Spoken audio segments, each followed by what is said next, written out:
Day 5 of the NBL Blitz here at the Gold Coast Convention and Exhibition Centre. A triple header for your midweek hoops action. We kick things off with Cairns and South East Melbourne. Derek Rucker's alongside me. What are you looking forward to in the first game, Derek? I'm looking to see Mitch Creek. He's finally back in the lineup, and we know he's one of the top players in the competition, an MVP candidate every season. And Cairns are very exciting. They'll be a bit undermanned today, but it should be a very exciting game amongst two teams in a similar bracket in the NBL. They played some really good games last year. Cairns 2-1 in those 3 games that they played in NBL 23. The second game of the day, Brisbane and Illawarra. Both teams that probably looking up to make a little bit of ground on their NBL 23 campaigns. What are you expecting in the second game? Well, both teams have done an excellent job in their recruiting in the off-season. I think Brisbane looked solid in the first game against Melbourne United. Illawarra hopefully will have Justin Robinson to play a few minutes. These two teams are going to be battling each other throughout the season for a play-in position in NBL 24. And they've both got so much exciting young talent, which is going to be a real feature. The third game of the day is Melbourne and Sydney. That's going to be an absolute ripper as well. All the action throughout the day, live and free on KO Freebies.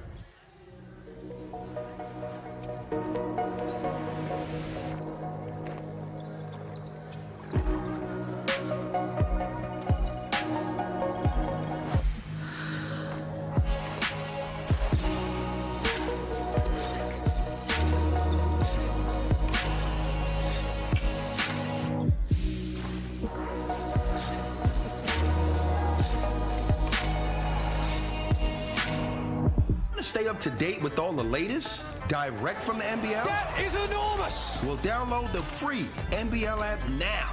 It's jam-packed with live scores, stats, exclusive content, and much more. Get it from the App Store and Google Play now.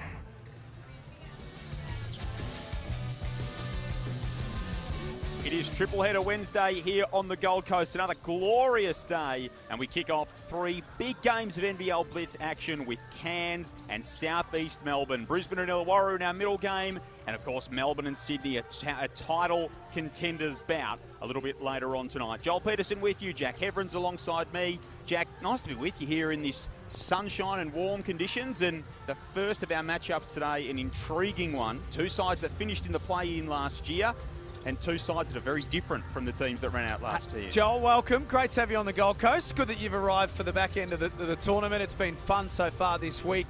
I'm just sitting in for Derek Rucker for a few moments. Would you believe he's off doing news crosses and doing TV reports and all that sort of stuff? Is he getting a bit ahead of himself here? I'd say yes, A, I would believe that, and B, yes, also in the affirmative for the second part. We're not even in the midst of the regular season, and Derek is already a man in demand. Yeah, it's no surprise. He's got Queensland on lock. He runs this place. But I'm looking forward to watching this first game. I mean, this Cairns Taipans team are going to be an adventure. They're very, very young. There's going to be some games where it works really well. I'm sure that even they would realise that there's going to be some games where perhaps it doesn't quite click, but so far, so good. And for South East Melbourne, they're missing some key pieces, so they're all starting to put it together slowly. And a bit of a Cairns connection to South East Melbourne. Of course, Mike Kelly, the former Taipans coach. Ben Ayres now at South East Melbourne, having come from Cairns last season. So there is a couple of through lines to digest for them. The big story is the man who's just at centre court right at the moment, Mitch Creek, MVP finalist last year, coming off an injury. He is out there today, and he gives such a lift to this Phoenix team. Yeah, no doubt. Everything goes through Mitch in this team. It's his team. It has been pretty much from day one, and it's been obvious when he hasn't played. They've missed that authority figure, that one guy who can lead them. So I think they'll look vastly different today with Creaky back in the lineup. The 3 matchups today are interesting in the sense that we've got this game today, 2 teams that were similarly bracketed in the table last year. Brisbane and Illawarra, 2 teams, again with a lot of change, but a lot of young rising talent. And then the final game of the day is 2 of the real heavyweights in the competition. So on paper, 3 games that look to be really evenly matched. It has worked out really well. I mean, Illawarra we're going to see second up. I thought they were pretty disappointing in their first performance. I'm high on Illawarra. I've been pretty open about that in the winter, that I think they're a team that could make a significant jump. I mean, when you're 3-25, anything's a big jump, but I think they could have a really good season. That wasn't their best performance first up, and I think they would understand that. With Brisbane, it's very clear very quickly that they're going to have an identity under Justin Schuler. They've established that already. They're not the best team in the NBL on paper, Joel, but one thing that is clear with them is that they will stand for something. And you know what you're going to get from them week in, week out. the team that we don't necessarily know what we're going to get from at the moment, played last night. The Adelaide 36ers have been smashed twice in a row. They were obliterated by the Perth Wildcats last night. It seems like there's some change afoot. Some big stories breaking today from Olgun Ulic. Jamal Franklin is out from the 36ers. Again, we haven't even got to the regular season yet, and there's already moves aplenty. No, I can't think of too many situations, and Derek's the encyclopedia of the league, he'll know, but I can't think of too many situations in the last few years where an import hasn't lasted the pre-season tournament, not because of injury, but because of the situation not working. It was really hard to watch last night with Adelaide. Both games have been hard to watch so far. There's a lot of things not working at the moment. I only see this as a positive step with respect to Jamal Franklin. They're going to start to sort this whole thing out and do it pretty quickly. So making the move on him is the first. It may be the first of a couple of things that change for Adelaide, I reckon. It is much easier to sit on your hands than it is to act on these type of things. Yeah. So, credit to the 36ers for at least making the call to go with it. And that is the big story. We'll be joined by Olgun a little bit later on as well as this game unfolds. Derek Rucker will be alongside me in a moment. Great to have Kelsey Brown courtside, who's been here for the duration of the NBL Blitz, doing some great work. Good afternoon, or good afternoon to you, Kels. Hi, Joel. Hi, Jack. I'm very excited to be courtside again today. I'm really excited about the Phoenix. They had an impressive game against the Kings in Game 2. I want to refresh your memory on Mitch Creek's stats from last season. 24 points he averaged, 7 rebounds, 3 assists. So I'm really excited to see him out there for his first minutes of the Blitz. He's such a live wire and such a presence out there for the Phoenix. Looking forward to your contributions throughout the afternoon, Kels. Derek Rucker's alongside me, having finished his TV commitments here on one and coming to TV commitments here. G'day, Derek. Hey, Joel. First time we get to work together, first time meeting. And apparently we're going to be working together quite a bit this season. So looking forward to it. And this game today, this is a good matchup for Day 5 to start off the day. Southeast Melbourne, very strong. And people forget last year they were sitting in the top 4 prior to getting hit by the injury bug to Trey Kell and Gary Brown. But, if they can stay healthy this year, they're going to be a real threat. And, of course, we've seen what Tyler Cook's been able to do in the first 2 games so far, averaging 23.5 points a game, 10 rebounds. So I'm excited to watch this one. He's been like a road train down the Pacific Motorway, Tyler Cook. You just can't stop him when he gets ahead of steam up. Starting lineups are in for both of these teams. So Cairns going with Patrick Miller, Taron Armstrong, who's been really impressive in his first outing, Sam Wardenberg, Josh Roberts and Bobby Clintman. For Southeast Melbourne, it's Will Cummings, Tyler Cook, the 2 imports out there with Gary Brown as well. Mitch Creek into the starting lineup for the Phoenix. And Craig Moller also gets the start for Mike Kelly's squad. He didn't play in their last outing, but of course coming back to the team this season, it'll be great to see what Craig Moller can bring as another addition into the Phoenix squad. A valuable utility player and someone who definitely improved the winning fabric of your team. And he's had some injuries with his knees over the past 18 months or so, but I saw him the other day at breakfast and he said he's feeling a lot better. Feels like he can have a real good contribution this season. And after playing abroad for a couple of years, there's a sense of relief coming back to Australia and being around friends and family. And I really look forward to watching him this season. They need him to play well, and there's no reason why he can't fulfill that expectation. He's going to be a key part of things. And for the Taipans, they've got some real experience in that backcourt court with Miller, and then some inexperience in a sense with Taron Armstrong. But gee, Adam Ford said before the start of the season that Armstrong plays like a veteran. That's exactly what he showed. The tempo that this kid plays with as still a 21-year-old is something special. I was supremely impressed with his performance the other day against Perth. And even though they, got off to a slow start, I thought he did a really good job from the lead guard position. He saw his teammates. He made a wide variety of types of passes.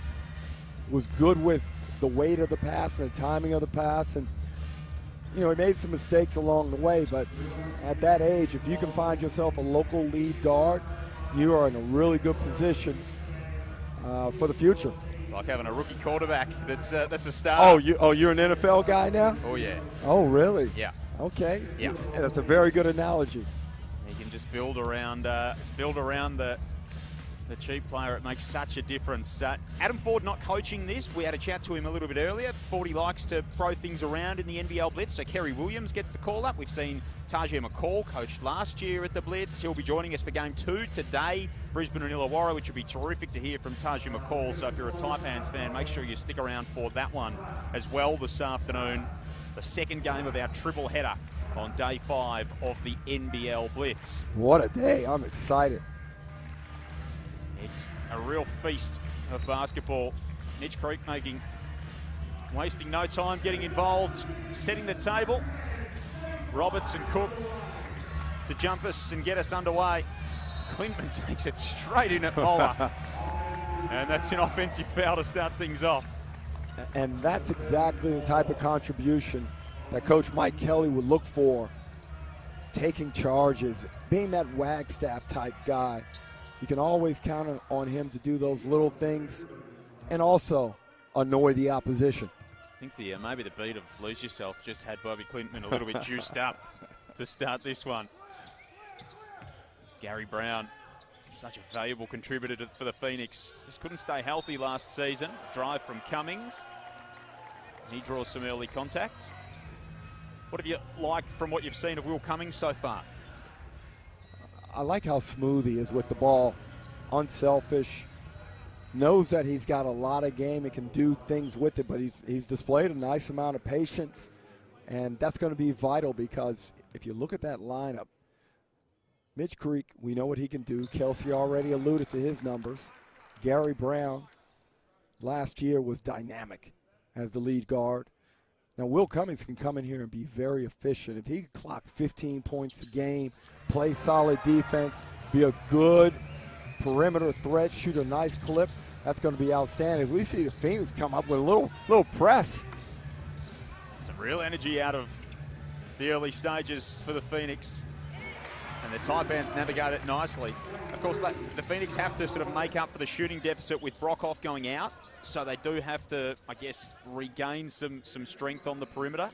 They'd love if Will Cummings can play part of that role. He can be a facilitator too. Creek just getting his legs under him a little bit. Yeah, we've probably buried the lead in that Tyler Cook, the injury replacement, we got a push off there from Patrick Miller. Pretty good call there, left arm. And that's going to be a point of emphasis this season. If you extend that arm out on penetration and drive back a defender, particularly early in the season, you can get looked to ping as Cummings lines one up. That's what we just touched on, Joel. Can he do that effectively and consistently? If so, hey, a lot of people are underrating the Phoenix chances this year, but I think they're very balanced. Clintman answers back at the other end. Yeah, Tyler Cook's been such a presence coming in for Alan Williams. He gets the rim there, and that's what he does when he gets downhill. Good luck. Well, he's been the MVP of the tournament so far. Make no mistake about it. Outstanding performances in both games, and seemingly has just slotted in real nicely. The word on the street was that he showed up on Tuesday and was immediately ready to go train. No hassles, no do I have tos. Gotta love that. Oh, yeah. And some might say it's hard to find these days, Joel. I don't know. You're a little bit younger than me. You probably ascribe to a whole different set of work ethic values. I think part of that might be a reason I'm here and not out there as well, Darren. Apart from a complete lack of talent, a lack of work ethic, certainly a contributing factor. I'm happy to cop that. He splits them at the line, does Cook. So 29 and 9 against Sydney. He had the other night after a double-double against Tassie to open things up. Big physical presence inside, but geez, he athletic. Different type of player to Alan Williams as well. Another point of emphasis as a moving screen is called. That's going to be something that we see the referees being more aware of this season.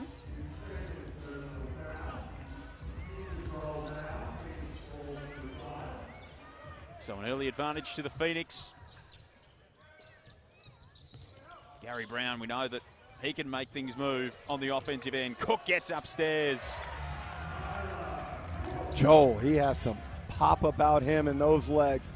And usually you find the slimmer, nice move there from Miller.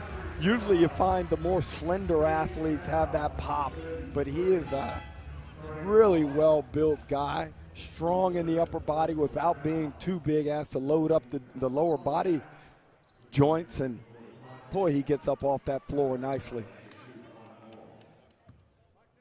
Miller at the other end to add the bonus.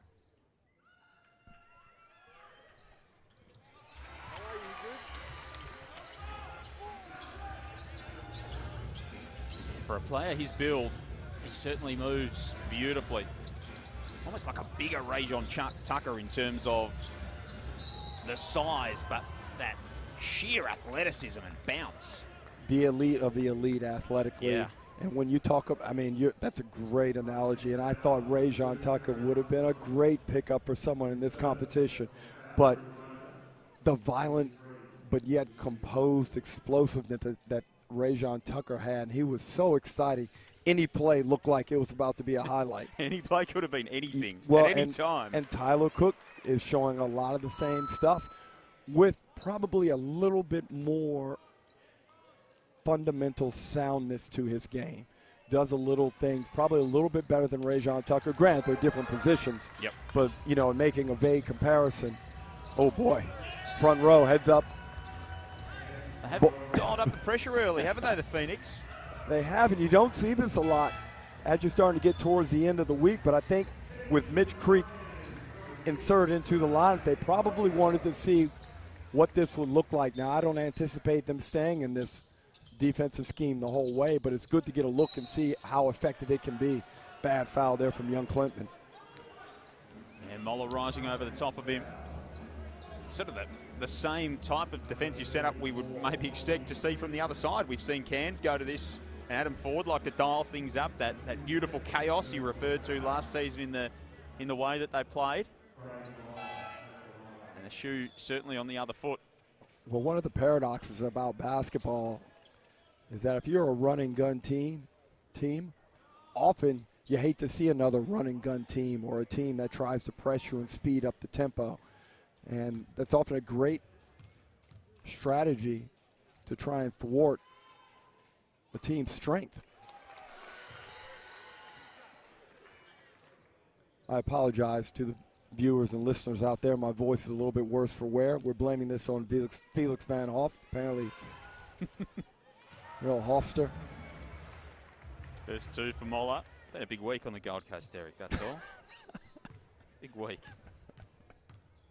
Too much seawater down at the beach. Moller makes all three. So biggest lead of the game for the Phoenix with their 6-point spread. Antonio with that quick release. That's what he's there for. And I'm sure Coach Adam Ford would like to have seen his team struggle a little bit against that press with a couple turnovers, just to lock them in a bit and give him something to coach through next week when he returns. Ooh. Nice hands from Armstrong. Tosses it forward. In fact, Anderson got it to Armstrong. He gets a little floater to go. Spoke with Adam Ford earlier, Derek, and just noted the feel for the game that Armstrong has. And Fordy seems really excited about what he'll bring. Well, it was always tough as Gary Brown. He found his range the other night against Sydney, and I think he's ready to go now. Game one, he was a little bit passive, but he started to find that form he showed last season. Armstrong keeps it alive. Gack tosses it away. Taron Armstrong was right up in our grills there with some real interactive activity right there. I'd back you in to catch him a little bit better than I would, I reckon. If he came towards us. I think these monitors will be catching him better than us. Every chance. 15-12 to the Phoenix. Cook's still out there for Southeast Melbourne. Ruben Tarangi out there as well for the Phoenix. He's had a couple of nice performances so far. Cook goes right at Anderson. Strong move to the baseline.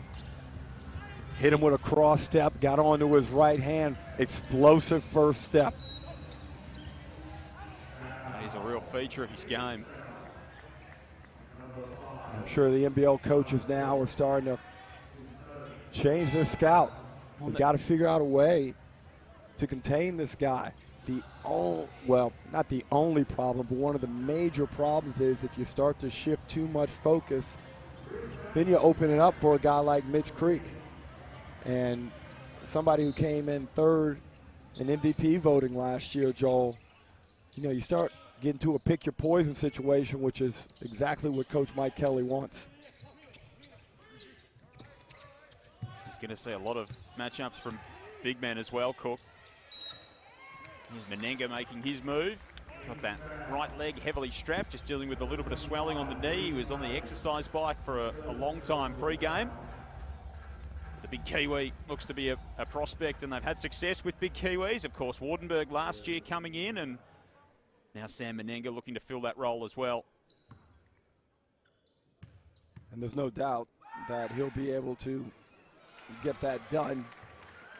You look at him, good physical specimen, handles the ball well, went to Davidson College, so he's got to be highly intelligent. Good college education as well.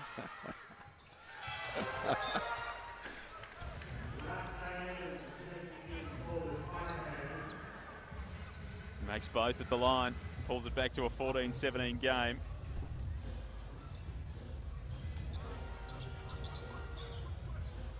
And plenty of good players that have come through Davidson in the years, yourself included, Derek Rucker, and of course, there's a bloke that plays in the NBA. Stop and it. I don't know if you've heard of him. Curry, is it? Something like that. Wardell. I've heard he goes okay as well. Yeah, he's pretty good. Menenga cops a little hit there from Ben Air. That was cheeky right in front of us. And I like how he kept himself together there. He could have collapsed, tried to play for the foul, but he stayed strong and tried to get through the progressions, and eventually he did get the call. Now Cairns right here gone strong with their bench, and this is where 40 over the years has and would like it to be a differentiator. That's a great dime. Oh, and the move from Antonio. Beautiful feed from Menenga. And Jonah Antonio sets up a meeting at the rack. Adam Ford, Kerry Williams, they would love to see that from the big man. Strength of Wardenberg's game too, his ability to distribute. Ben Air can get it going from downtown at a moment's notice. Now, I'm not sure we've got a better match of someone's actual personality and their basketball persona than Ben Air. Volatile, streaky, anything can pop off. Likes a pre-game chat with you too, Derek. We had that a couple of times last year. Just a couple of words of wisdom. Here's Tarangi getting inside. Nice dump-off pass to Rossetto. He had it blocked. Menenga was in there. Good defense from the Snakes. Swarming inside. Antonio was trying to return serve to Sam Menenga. Now Lat Main coming off a really strong season with the Bendigo Braves. One of the great basketball clubs going around generally. 7 early turnovers, Joel, and 5.5 minutes to play. I'm not sure of any coach that is going to be anything less than furious at that. First time they met last year, Southeast Melbourne had 26 turnovers. Wow. There wasn't a lot in those games though, so they met 3 times. Cairns won the first 2 by 9. Southeast Melbourne won the third encounter by 8. So really close outcomes, of course. Cairns made it to the Final Four. Southeast Melbourne made the play in. His fade, stepping outside and knocking one down. And Kerry Williams wants to chat it over with his team. I like that 2-man play right there. Air and Vague exploited all the options available. Air went hard off of him on the dribble, kicked it back, knows the strength of his player, got it to him in rhythm, and Vay rose up, knocked it down. Phoenix with a lot of versatility offensively. Man, this is a tough league to get through. It is a tough league to win basketball games. And every night I go to bed, Joel, rethinking my, what was it? The way too early predictions? Yep. I'm really struggling to stay with those early predictions that I made. You've got 8 days. I feel like you've got 8 days to lock things in. There's been some chat around that, you know, they're struggling to lock you down on one or two predictions. Well, I think, you know, speaking of Alice Kunick, I think she had some problems as well. She was leaning towards New Zealand. Now she's talking about Tasmania. And, you know, we get seduced by the big city teams. You know, Melbourne, Sydney, Perth, there's no doubt. But the reality is Cairns, Tassie, and, you know, New Zealand, they've all been there over the past 2 or 3 years, and, man, it's tough. Based on form, how could you possibly write the Jank Jumpers off, for example?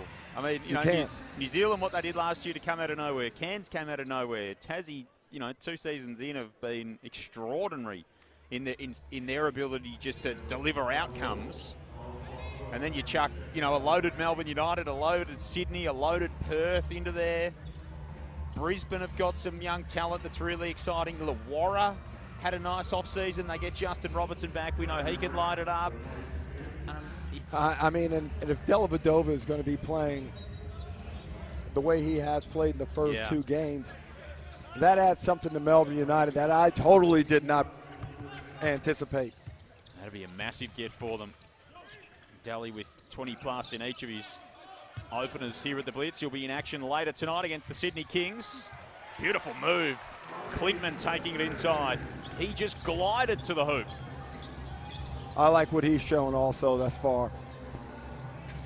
I thought he matched up pretty well with Alex Sarr the other night. Showed courage. Was willing to face up on him one-on-one on both ends of the court. A lot of potential. He's got much better size than I thought also. And I watched highlights of him. I didn't realize that he has this type of length. He's not a slender guy. You know, I think he is a nice potential profile for the NBA. Dropped down to the draft process late last year to take up the Next Stars opportunity. Of course, the Swedish international. So much excitement about what these Next Stars are bringing. And he's just sort of pulled the shorts up there, Derek. He's got the compression shorts underneath there, and he's got a bit of a sort of a holiday tropical pattern. That's very Gold Coast, the compression shorts there for Bobby Clintman. I like what he's running with. He may have ventured up to Main Beach earlier this morning, Joel, and picked up some accessories. Hard to blame him with the weather we've got. 32 here on the Gold Coast tomorrow. They tell me it's unseasonably warm for this time of year. It's been pretty warm up and down the eastern seaboard of recent times and heading for a very hot summer, but beautiful weather. And the flight from Melbourne this morning absolutely packed with families making their way to the Gold Coast, and plenty of them coming to the Blitz, and why not when Mitch Creek's doing that? The rejection, Brown on the other end, bang! That's just a little taster of what the Phoenix might be able to deliver this year. And a little lesson there for Clintman just to learn who he's dealing with in Mitch Creek. A guy who's very good on the defensive end as well.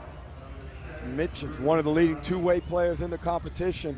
And I can tell you, personal pride, he was not going to allow Clintman just to come in here and take him straight to the rack. Gotta earn your stripes when Mitch Creek's around. That is for sure. He'll spread some of the off-season in Puerto Rico. Did Mitch Creek? Felt like every time I saw something on Instagram of Mitch, he was skydiving. Which he's done well to get that written into some of his contracts, the ability to still skydive. A lot of athletes can't go skiing or ride a skateboard, and that's okay, Mitch, you can just jump out of a plane, no worries. Yeah, I think he gets in some fairly high-powered motor cars as well. Yeah, he does. He's got the adrenaline rush factor about him. You as think? Mitch Creek, that is for sure. And he plays like it too. What would be your big adrenaline hit, Joel? Oh, getting to work with superstars like you, Derek. No, no, I'm one of the more timid people you'll ever meet in your life. I don't think I'd even be venturing down to Dreamworld. I'd be on, the teacups. That'd be me. That'll do me, I think. Get around to the teacups with a few 4-year-olds. I'll keep that in mind. What about you? I'm not as extreme as Mitch, but in a safe space, maybe some VR might get the heart rate up. Great move. Oh, beautiful finger roll from Armstrong. He is a legitimate blue chip find for the Cairns Taipans. Yep. And having Miller there gives them as a club and Armstrong as a person, gives him that little bit of a safety net. Obviously he wants to do his best, but player and club have a bit of a safety net in that they know that Miller can go in there and do his thing. And as a young guard, to be playing with someone like Patrick Miller, who's got 10+ years of international experience in some of Europe's top leagues, the learning for Taron Armstrong must be tremendous. Without a doubt, and I'm sure, they match up against each other. I'm not sure if you've had a look at Patrick Miller's body, but, the thought of having to guard him, makes my ribs hurt. He is certainly strong, Patrick Miller, that's for sure. He's like a 30 centimetres shorter Tyler Cook in the way that he's built. And I'd say he'd be able to use that heft as well. He'd be pretty smart with the way that he uses his body, especially. He's just so strong through the lower body, especially side profile there. You see him as he walks to the bench, sort of across the court from us. Just a remarkably strong player. Chatting to Tajir McCall and Bull Quall down the end of the bench. Taipans pretty confident that Bull Quall will be back for round 1. They're at New Zealand to start the season. And Joel, I think later on, as we get into early next season, these two teams are going to be battling out for a play-in position. And every matchup between these two teams is going to be hotly contested and vital for late. Oh, that's a dime right there. Unfortunately, it turned into a turnover, but the idea was right, and the slickness in the delivery was spot on. Doing some really good stuff, Armstrong. Yeah, you get the vibe from these two teams that they'll be again in that similar bracket as Cook takes it inside. Foul on the play. They were so evenly matched last year.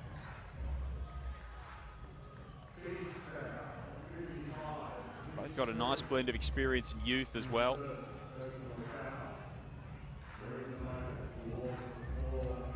At 45 to go. Both teams in the bonus here in this opening term. And plenty of points racked up. Plenty. 30-22, an 8-point spread to the Phoenix. Will Cummings, the leading scorer, with 7. Couple of Taipans with 5. Armstrong, Antonio and Clintman each with a handful of points in the early stages.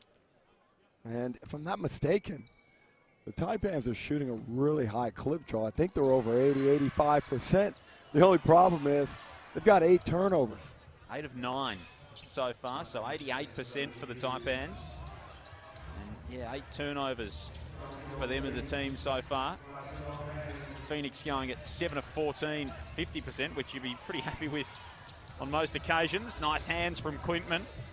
Armstrong slings it to the corner. Now he gets it back. Beautiful fine cross court to Wardenberg, who wants to go straight into the body of Cummings. That one's waved off. Now, as you look at that play phase, that was excellent composure and intelligence from Wardenberg. He wanted the early 3, realized that the closeout was good, and also was aware that he had a smaller man on him. He backed him down, drew the double, and then was able to try and exploit a little gap, drew the foul. And it may not seem like much, but that's smart. Gets himself on the line to shoot 2. End of the quarter, gets a foul on Brown. It's just good basketball. And that was the big sort of story about Sam Wardenberg coming out. Adam Ford saying most of the time he's the smartest man in the room. University of Miami, and spent several seasons there, but his basketball IQ a real feature of his game, and that was a perfect illustration of it. Two young New Zealanders in Wardenberg and Menenga.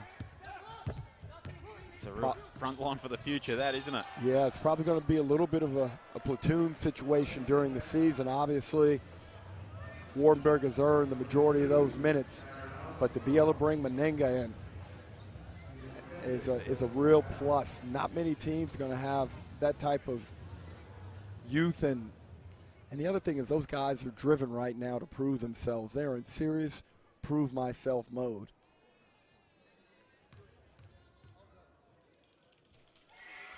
So Cummings at the line to shoot a couple. Just over a minute left in this opening term. See Matt Kenyon and Gorjak Gak down the end of the Southeast Melbourne bench. A couple of injuries for each team, and of course no Alan Williams for Southeast Melbourne after some surgery in the last couple of weeks.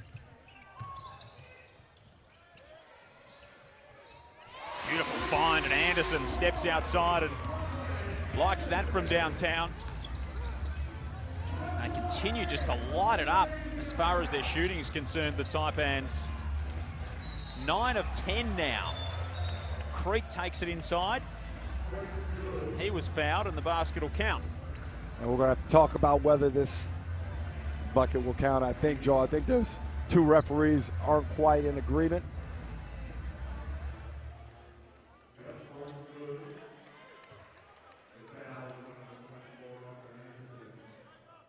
So after hitting the 3 at one end, Anderson's called for the foul at the other. And Mitch Creek will go to the line to add the bonus. A couple of the Brisbane coaching staff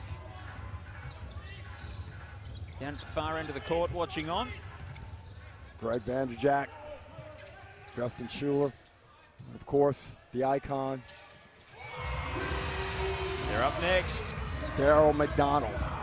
This show continues from the Cairns Taipans. Menenga in on the action. They've narrowed the gap to 4, and they are 10 of 11 in the opening frame. Absurdly good shooting. Here's Cummings working the clock down. Step back. A little bit long off the iron.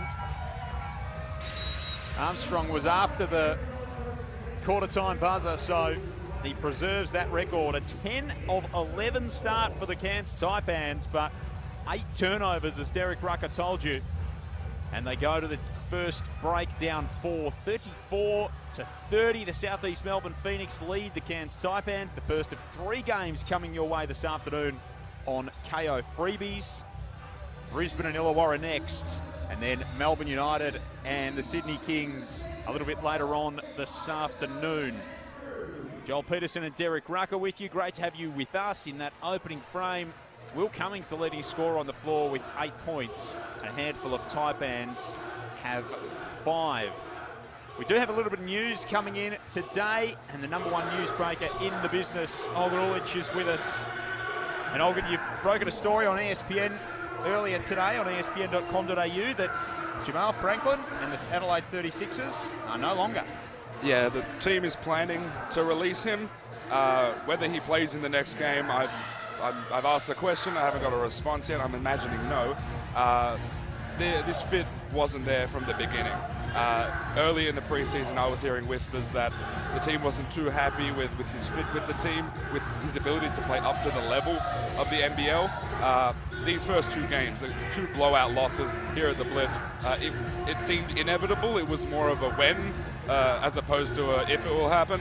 And there were meetings overnight, there were meetings this morning, and that was the outcome. Hardly the ideal start to a preparation. I mean, that's going to be the understatement of the season. guess, what big factors influence the decision? Is it just sheer performance? You mentioned it, there's some signs in the preseason as well. Did this come to a head after that loss last night? It was sort of building toward it. Again, this wasn't just what happened last. He had 15 points last night. He wasn't bad by any means. It was just indicators over the entire preseason that this probably wasn't going to work. And it's not just his performance in a vacuum either. It's also, you've got Trenton Flowers, who they're experimenting with as a point guard. That has not worked. And so I'm told that they're planning to move away from that. And so in doing so, you have to create some room on your roster. This was the decision that made sense from the very beginning. Olgun, what do you think they go with from here? Do you bring in a truer American import, or you try and get a swing guy? What's the feeling there? It's a tricky one right now. Obviously, you just mentioned that they want to adjust Flowers' role, so it seems like that lead guard position might open up. That's what I expect them to do. I've been told that they will look for a backcourt player. Yep. That's what CJ Bruton is looking for. I was told by some people 7-8 hours ago he was already scouring the market for a new player. Based on speaking with people around here, the assumption is that they will go get an import point guard. And basically, it seems like a natural fit. Import point guard, slide everyone up. Yes. Imagine a real import point guard, Mitch McCarron at the 2, Trey Keller at the 3, Jacob Wiley, Isaac Humphries, Trenton Flowers as your backup 3. You all of a sudden have balance in your starting group and your bench group. That makes a lot of sense, right? Now let's talk about that. What's out in the market? Who's available? It's late, man. I mean, the NBA teams haven't quite assembled, but anybody who's decent is probably thinking, I can get into a camp and make a team. So how does that pan out? It may mean that this team has to wait a little bit until the end of training camp. There are also they those did cuts. this last year, though, Olgun. They waited too long, and they got themselves in a bad position. They waited particularly long last season. They should have went a lot earlier after they got rid of Craig Randall. They sort of dragged their feet before getting Ian Clark. Waiting until the end of training camp wouldn't be the worst thing in the world. There are also those cuts that happen, the non-guarantees that happen in November, December, January. They can't wait that long. Waiting until the end of training camp doesn't sound too unfeasible. It's not ideal, especially with what we saw out there. Right? They're probably a better team with Jamal Franklin not playing, regardless. But it would take more than just one player coming in to completely fix what we saw last night. Really? You think it's... I mean... What we saw, it wasn't just offensively, it wasn't just the fact that they don't have a guy, a floor general. It was defensively as well. Their best player at this point is Isaac Humphries. They don't have any schemes to get him the ball. Obviously, we haven't seen Jacob Wiley. We haven't seen Trey Keller. Right? We need to see these guys play, see how they work as a unit. I just don't know if they have the pieces up and down the roster to fix things overnight. What about the Hall of Famer, the future Adelaide Hall of Famer, Daniel Johnson? He's sitting down. Do you not think that there's a... Go ahead. Why? Like, what would the purpose be? Do you think they have enough insurance? We've said, as Tarangi lines went up, we've said that Isaac Humphries is playing very good right now. Sure. Wiley's still feeling his way through. Beyond that up front, where do you go? I mean, the Sixers really do like Kyron Galloway. So I'll put that out there, and there is something there in him. He's a legitimate NBL player. In my opinion, I just don't think an addition of someone like Daniel Johnson would move the needle for this team one way or another. Yep. And the thing that everyone will bring up is defensively. Taron Armstrong, my goodness. I don't think that's someone who would improve this team in any measurable way. What else has jumped out to you? Olgun Orlich with us, the #1 newsbreaker in the business. It's the Phoenix 35 to the Taipans 32. What else has jumped out to you over the last sort of 24 hours or so, Olgun? What's caught your eye, or what's caught your ear, perhaps, is more important? Look, there aren't too many whispers as far as potential moves. One thing that's sort of been chatted about is the guy who almost caught the alley-oop there, Tyler Cook. He's someone who has impressed everyone. He's the MVP here. He will more than likely be the MVP of the NBL Blitz. And everyone's basically asking me, is there a way he stays? If not with the Phoenix, in the NBL. From what I understand, that's not going to happen. He's here on a short-term contract until Alan Williams gets healthy. And then it's basically off to Europe from there. So it's unlikely we see him in the NBL in any capacity after this. But he's an example of one of those guys he's too good for this league. Okay, he's amazing. that's his talent, but is his price too big for this league? It would be. Okay. Right now, he's not on some Right. crazy contract. He's here as an injury replacement for Alan Williams. His price would be extremely high. It's probably not too high for this league. There would be some teams that would fork out for him. I don't see a fit anywhere in the league right now for a guy like him. But there is more money in Europe. There is good money here for him, but the money in Europe is obviously way higher. We've seen a number of the next stars make an impression. Alex Sarr just continues to do really good things last night in that win over Adelaide. As Cummings shoots the technical free throw. We've got Bobby Klinkman out here at the moment, who's doing some good stuff, and Taron Armstrong as an Australian prospect's been hugely impressive for the Taipans as well. Big fan of Taron Armstrong. He's a lot bigger than I thought he was when I saw him. I said the exact same thing, Hogan. When I saw him in person, his shoulders are wider than I thought. Athletically, he looks more there than I thought he'd be. I'm interested to see how the shot develops. As a junior, when I covered him, he was a pretty quality shooter. It's been weird to see some of these guys sort of lose that jump shot, but that's something I imagine will come. So big fan of Taron Armstrong. I'm intrigued at what the future is for guys like Trenton Flowers, AJ Johnson. Positionally, we have to see what Flowers is, but I think beyond that, whether he's a prospect that's up to this level this year is still a big question mark. He's someone he's definitely not a one-and-done guy through the NBL. And there's a question whether he's even a two-and-done guy. So that's something we've got to see. And then AJ Johnson, what position is he? Where's his fit? Is he ready? The question marks with NBA teams right now is that he's maybe not ready, or at least not yet, right? The ceiling, you can see the skill set, you can see the tools. Whether he's up to this level is yet to be seen. And look, there's a level of maturation in your physical development that has to occur. That only we can do all types of strength and conditioning, but you're limited by what Mother Nature and genetics provide you. And both of those guys look like physically they're going to be late bloomers. They look like kids. They look like kids out there. And that's no fault of theirs. They need time to develop. As a late bloomer, I get it and I empathize with them. But it doesn't mean that in 4 years' time they can't be outstanding NBA prospects or players. Of course, and saying that a player may not be ready to compete now, it says nothing about that person's ceiling. Right, that just says something about how they're able to achieve outcomes at this very moment. When you look at someone like AJ Johnson, you can see the tools, you can see the athleticism, the first step. I think the jumper is real. I just think it's about putting those tools together. When I interviewed people over the past few days at NBL Media Day, I had every next star, and I asked, what was the biggest adjustment when it came to transferring from whether you're in high school or college to the pros? Every one of them said physicality, right? Especially in the NBL. This is a particularly physical league. And so that's the first hurdle that you have to overcome before even thinking about how your skill set could translate to this league. Derek reckons his voice is a little bit worse for you. You did 50 interviews on Media Day. How's yours, Olgun? Oh, not great. I struggled through day 1, day 2, got a little bit better through day 3. Still recovering from that. Seems like everyone around here is losing their voice. But what you've been doing is working throughout, and for us, for someone who hasn't been commentating for about 4 or 5 months, it's just getting my throat fit again. So that we're going through that process, Joel. We've got to work through some match fitness. Timeout. It was a 6-4 run to start this second term. Cairns over Southeast Melbourne. Kelsey Brown was loitering around Mike Kelly in the Southeast Melbourne huddle. Kels, what was the mood for the Phoenix? It was a fast start to this game. Plenty of points. It slowed down a little bit so far in the second. They are relaxed over here in the Phoenix camp. Mike Kelly did say that he'll never get into them about what they're doing in offense, but if they don't show up in defense, he's going to get into them. So that was the call. Bit of intensity lifting in the defensive end for the Phoenix.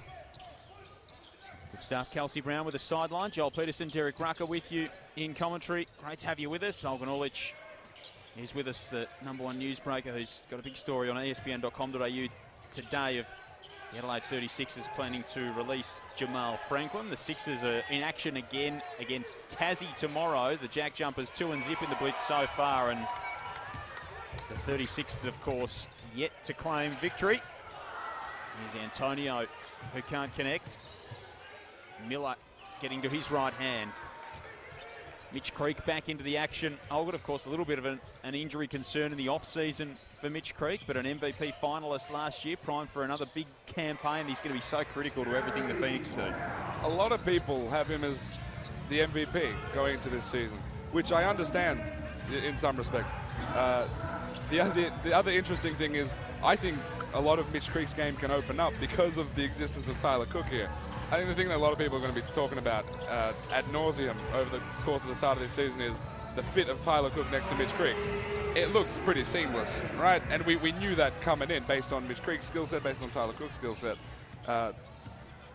You can only imagine that Cook's existence on this team will continue to bolster what Mitch Creek does. Well, I'm saying that a similar thing about Bryce Cotton with all the weapons he's got around him now, the way they look, and the physical presence of Saw, having Keanu Pender there. Like, Bryce could be very hard to knock off that MVP post. And you know what is going to happen? They're going to win a lot of games out in Perth. That Red Army has a lot to look forward to. And again, you got to get a situation where you got to pick your poison. Okay, let's try and take Pender out of it. Let's try and take Saw's influence out of it. Let's load up on one of the Webster brothers. Okay, well, now we're leaving Cotton out there to do damage, and we know what he can do. I mean, I think there'd be a similar argument for someone like Jalen Adams, who I think is going to have the ball in his hands a lot. I think we saw in the Sydney Kings first game that probably can't trust Denzel Valentine as a ball carrier for long stretches. I think a lot of what the Sydney Kings do will revolve around what Jalen Adams does with the ball in his hands. And with the pieces around him, the weapons around him, from DJ Hogue to Geordie Hunter as an elite roller, whoever starts at the three. Denzel Valentine as a wing scorer. I like the idea of everyone, all that talent, opening up Jalen Adams' game. Oh, speaking of talent, Clintman taking it all the way inside. That is a grown man move from the next star. And Olgun, what you're kind of alluding to is something I talked about the other day, is coaches and players that haven't been here before and experienced the league getting used to the pace and the tempo, because it is an extremely unique league in the way we play. The open floor, the high possession rate, but yet it's physical and rough. Yeah. You don't get that. It's such a strange combination. And Denzel Valentine, I was watching him the other day trying to ignite offenses and figuring out, at what pace do I do this? When are we looking for things? And you're right, they have a huge advantage. Adams knows what's going on here. He's proven here. Creek lines one up from deep.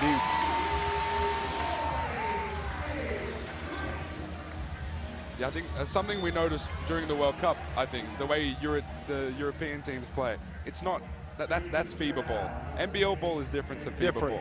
Different. And we see it with the athletes that continue to come into the league, the style of play that these teams are trying to implement. Look at this Cairns team, look at the Sydney Kings. They want to play up and down. They're looking for versatile pieces who are effectively positionless. This is the way the NBL is going. That's how you succeed in the league. And that up and down, component can drive me crazy at times. The purist in me like to see, the Taipans had 8 turnovers in the first quarter, and my inclination as a coach would be, hey, let's pull this thing back. Yep. And you see that in FIBA. Coach will lose it, like, that's just not happening. But in our league, it's more like, hey, let's turn the water on even more. Yeah. Let's go from 5th gear to 6th gear. Yeah. I mean, especially with this Taipans team, if you just look at the way the roster's been constructed, I mean, look who's on the floor right now. You have, look at the way that this floor is. It's spread out, right? John Antonio, he can hit that shot. Sam Wardenberg on the wing here can hit that shot, right? It's spread out. They want to run, right? That's just how these teams are built. And so why would you resort to a FIBA style, a half-court style of basketball? That's not how you're built. You might as well lean into the things that you're good at, right? And from a commerce point of view, just the Australian public loves the up Very and down. fun. Very much so. These games are entertaining. Zach Rossetto plays one home. Do you have a team that you're higher on than most, Olgun, heading into the season? Is there a team that sort of stands out as Menenga lays at home to tie us up at 45? Yeah, I think, firstly, I really like this duo right there, Sam Menenga and Sam Wardenberg, two really smart, rangy bigs. The high-low is there. They can both shoot it. I'm super intrigued what that ends up being, especially because I think both are physically ready. Another great pass there from one of their bigs. Well, Menenga, sorry to interrupt, but Menenga is outstanding physically. Look at Menenga's body is legit. Right, he's a true sort of like, he looks like a 4-year college graduate, yes. right? Had 3 years at Davidson, right? Yes. So, Joel, to your question, the team that I'm high on, I like the Illawarra Hawks. I'm waiting to see them put it all together. I just really like the roster construction. I think the balance is there. I think the depth is there. I trust in the top-end talent. I like Gary Clark. I like Tyler Harvey. I like Justin Robinson when he comes in. Right? I'm intrigued to see them put it all together. Whether Jacob Jackomas can do that is the next question. They'll obviously be better than last season, but they're a team that I think can make some noise. I feel like they're going to have some big nights, that Hawks team. If Robinson and Harvey get anything close to going in the same game, look out. Right, and I'm thinking of Todd Blanchfield popping off. I'm thinking of Hyunjum Lee popping off too. All these guys playing well in the same game. If everything can click, if they can find some chemistry on the court, I think the pieces are there for them to do something. Supreme confidence, Robinson and Harvey alone can just unlock so much more. It can make Sam Froling better. We see Sam's progression has been steady over the past 2 to 3 years. Lockie Olbrich, just unload him a little bit and not put that pressure on him and let him go out and just play basketball, play with energy, play with effort. But it's all going to be predicated on Harvey and Robinson. And you know what? I think Harvey has figured the league out. I thought at the end of last season, he was starting to look like I can be successful here for a long time. Had some signature moments last season too, Tyler Harvey. Cairns now leading 47-45. Kerry Williams just had a chance to speak to his team. Kelsey Brown was listening in. He's standing in as coach this afternoon, is Kerry Williams. Kels, what was his demeanour like in the huddle? Yeah, I wanted to talk about the switch up in that coaching role of the Taipans camp. I love the process that they're going through at the moment. The players check out of the game. They come straight over to see Adam Ford, who's sitting at the back here. He shows them some vision for some in-the-moment analysis. It's awesome to watch. He's happy to share it around his 40. He did last year. Tajir McCall coached a game. Here's Menenga stepping outside. Couldn't hit. That's great reporting from Kelsey, and I actually like that. And this is what this is for, right? You experiment with different things. You're trying things with players. You're trying things with coaches, but you're also trying things with technology that's, you know, that you have access to, and that's pretty smart, Olden. Yeah. The technology aspect is interesting. There are new rules when it comes to technology on the bench and in locker rooms, right?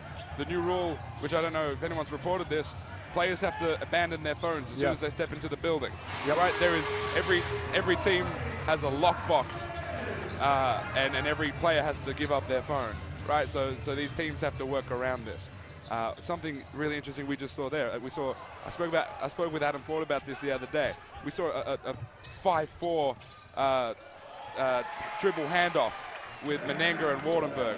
I mean, and Menenga pulls up for a 3. We just see that duo again connecting, right? Wardenberg on the cut. This duo, they're young, but they're smart. They're smart. That's the key. I just love smart players. You can rely on them in duress. Yeah. Under duress, they're going to make the right decisions, and duress comes in a lot of different forms, as I say. A good opponent, injury, nerves, tough conditions, and let's see what he does here on the little mid-post. Oh, he's got size. That's a pretty move going to his left hand. And I imagine we'll see that a lot, going over that right shoulder to that left hand. But he's just so big, right? And you know what? I spoke with Taran Armstrong about this yesterday. I asked him, your team is very young. Why? And then there will be criticism of that. Why should there not be? And he said, we're young, but we can play. We're pieces that fit. We're smart players.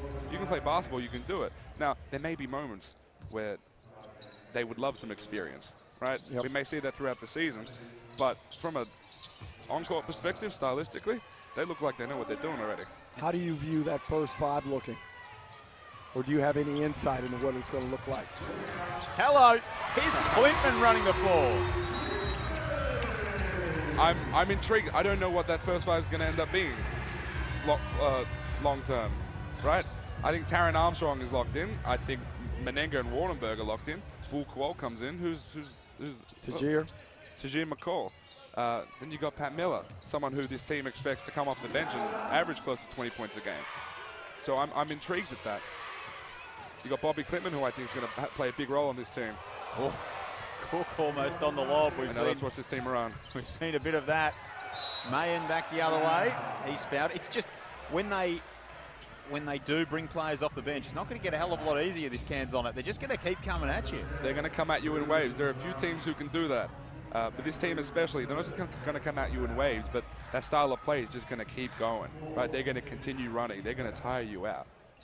Because Adam Ford does use his bench in these situations, he then trusts his bench and he empowers his bench, and they can come in and have an impact. And, you know, Lat Mayen used sparingly last season, coming off a really strong NBL 1 season, and now he maybe steps into a little bit more of an opportunity.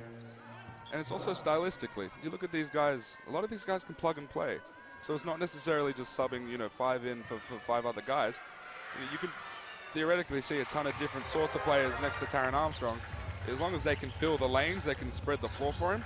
You can mix and match different sorts of rotations. Their lineup options will be interesting too, Cairns, in their ability to go really big with that all-Kiwi front line, and then their ability to go a little bit smaller and maybe leverage the size that Miller has to you know, maybe even step out to a wing if he can defend that position there.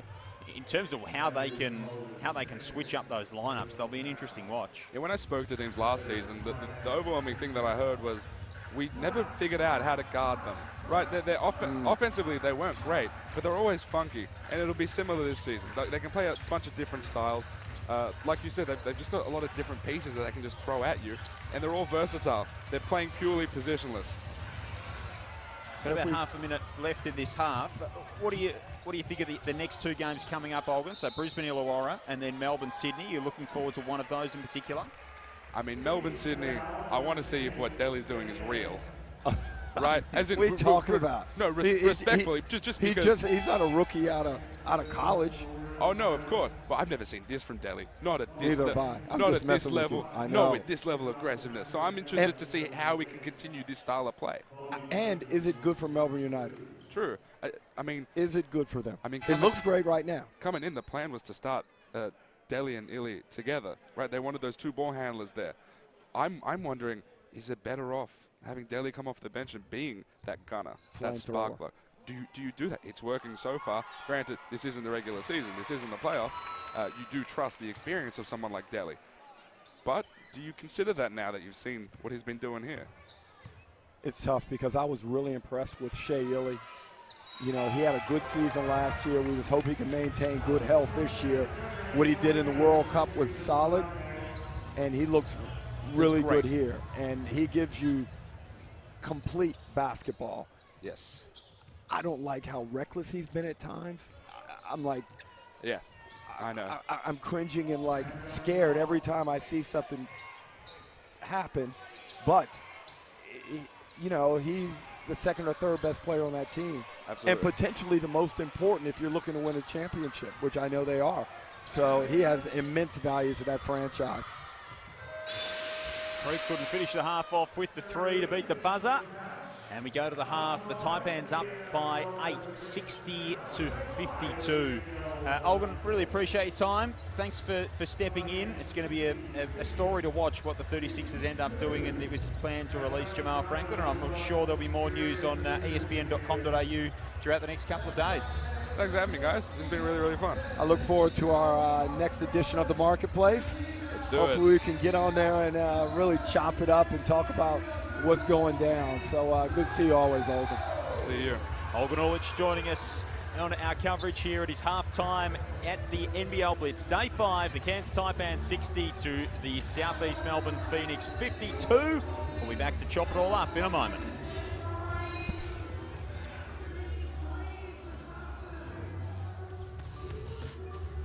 Our game is made for moments. We stop at nothing, on or off the court, here and abroad. Every fan, incredible. Every game, every experience. From game-winning buzzer beaters to posterizing dunks.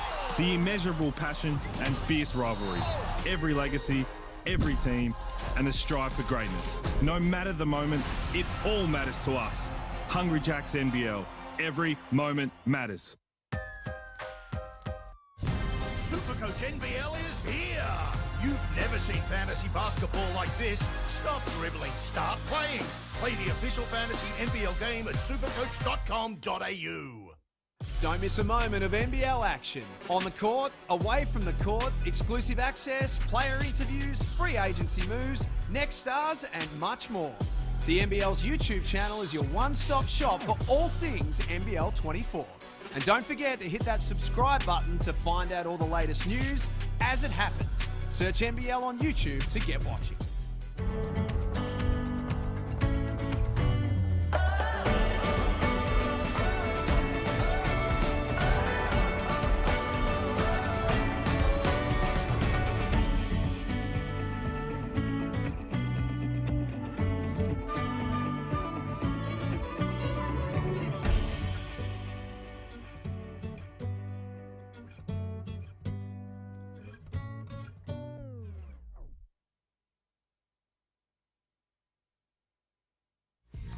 Nicely.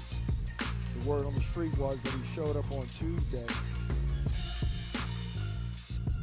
I've only got me here.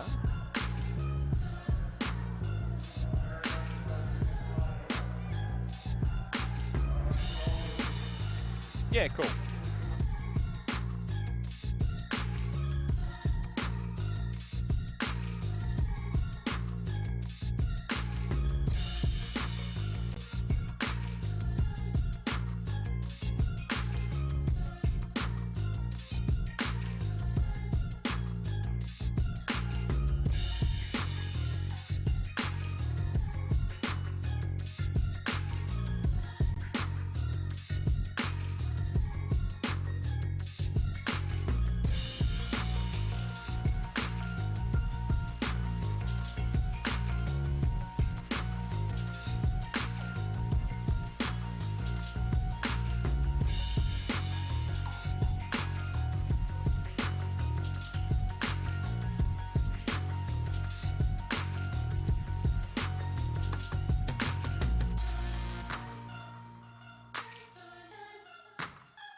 Ruck's back, so just let us know what you want to do.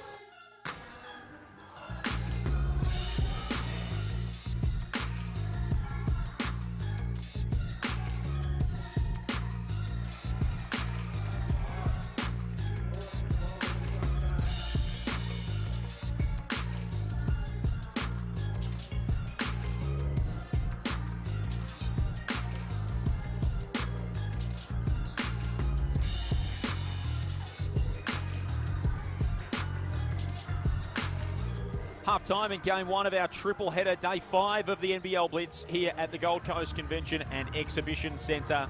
And it's been a great first half between the Cairns Taipans and Southeast Melbourne. 60-52 at the main break. Bobby Klintman's got 14 for the Taipans. Will Cummings leads the Phoenix with 9 points to the half. Joel Peterson and former league MVP Derek Rucker with you. Ruck, it's been an entertaining first half, really high scoring in that opening term. Both teams traded blows in the middle stages of that second quarter, but now the Taipans have opened up a little bit of a gap. They have, and they took care of the ball a little bit better, probably from about the 8-minute mark of the second quarter, and that's when they started to really cut into the deficit that they were facing at that time and then build upon the lead. Look, they're shooting 72% from the field, 50% from the three, and they're getting to the line effectively and knocking those down. So they've kind of taken over, and I just like how Cairns are attacking it. I think Southeast Melbourne probably have been a bit more adventurous with their lineups. Gary Brown Jr. misses there, and look at the elevation. That was early in the first quarter. We saw the bounce that Tyler Cook has been showing in this tournament so far. Phoenix obviously in their last game, so they might have a bit of moving day vibe about them as we head into the second half, but I think they would be leaving here, Joel, just wanting to be healthy, and they've been able to achieve that and also show what they're capable of as a team and get Tyler Cook into the lineup. And, you know, it's been a mission achieved, I would say, for Southeast Melbourne Phoenix. They've probably ticked most of the boxes, really, haven't they? With Cook coming in and showing some signs. You know, as you said, their real concern last year was their injury woes, and can Gary Brown stay healthy? And when he's at his best, we know he's dynamic and he brings plenty of energy. So he's certainly been able to do that. For the Taipans' perspective, so you mentioned earlier in the call, 8 turnovers in the opening term at halftime. They've got 8 turnovers, so they looked after the ball a lot better in that second period. Bobby Clintman's got 14 points. He's been really aggressive getting to the hoop. He's shown some really good signs again as the next star. Well, they have 21 made buckets, and their assist leaders, they've got Armstrong with 4, Meninga with 3, and Wardenberg with 3. So those 3 guys have provided 10 assists. They're doing a good job of moving the basketball. And I think a lot of this, look, they've got a young team, and probably each time they take the floor, there's going to be some nerves until they settle into the season. And also combined with the fact that Adam Ford wants them to play with such a high level of energy and intensity, there's going to be some mistakes built into it. And Clinton, I like what I've seen from him thus far. The physical profile is great. He has some nice skills. I like to see if he can step out and knock down the 3 ball. I think that would really add a whole nother package to his bag if he can do that effectively.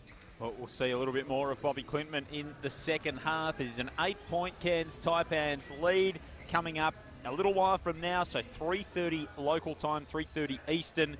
It'll be Brisbane and Illawarra. The final game of the day is Melbourne and Sydney from 7:30 Eastern. Great to have you with us on KO Freebies. Wherever you're watching right around the world, the second half is not too far away. At halftime, it's the Taipans leading by 8. LaMelo Ball, Josh Giddey, Osman Jen. The NBL's Next Stars program has become an elite pathway to the NBA. But who's got next in NBL 24? Hook Porty, Flowers, Johnson, Clintman, Rube Starvicius, Sarr, Tui, Zakarski. Who will shine brightest? Find out more at nbl.com.au/nextstars. You like good weather, good food, good vibes. It's everything all in one. First shot gotta go in. Camera doesn't know where the ball went. Would they say I'm a good golfer? I'd say I'm better than the average person, but I'm not a good golfer.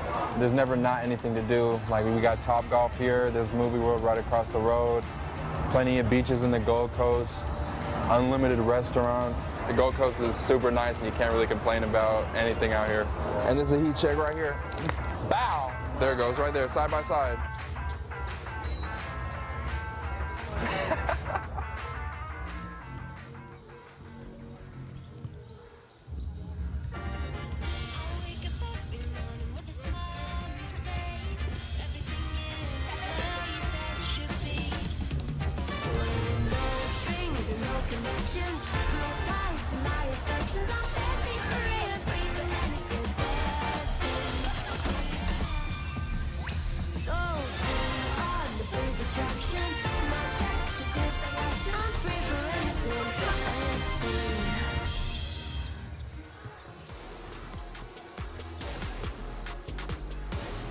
About set for a start in the second half. The Cairns Taipans 60, the Southeast Melbourne Phoenix 52. Joel Peterson and Derek Rucko here with you courtside at the Gold Coast Convention and Exhibition Centre. We've got basketball royalty walking past us. Chris Anstey just strolling the hardwood here. It's great to see plenty of people in here this afternoon for day 5 of the NBL Blitz. There was plenty of NBL gear getting around on the streets in the Gold Coast. I was on the taxi on the way here today, which is great to see. And a couple of big games coming your way a little bit later on.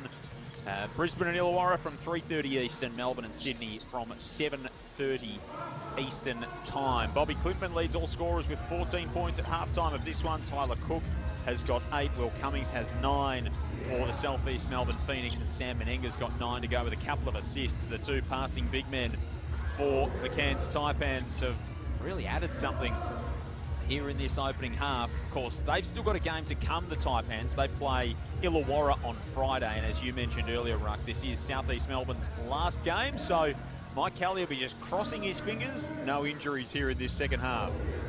Yeah, and I think realistically, after about 10 quarters of basketball now, the Southeast Melbourne Phoenix have a pretty good idea of where they sit, where they want to go. Tyler Cook's given them a great injury replacement and for hot sauce, as we spoke about. And I think they can go into round one of the NBL season feeling very confident. And I think they're a really well-balanced team. Mike Kelly would probably be slightly disappointed with the defensive side, but that's okay also because now he's got something to really lock in on until game day number 1. You win or you learn, as the old saying goes, and Mike Kelly would be taking that out of today. No injury concerns for these two teams so far. And Mario getting a run in the building here, just on the upper deck. So same starting lineup for the Taipans. Taron Armstrong's been really impressive so far. Roberts out there with Wardenberg, Patrick Miller, and Bobby Klintman. The Taipans are ready to roll, and Mike Kelly's crew taking a little bit longer. We might get over to Kels. What was taking them so long over there, Kelsey Brown?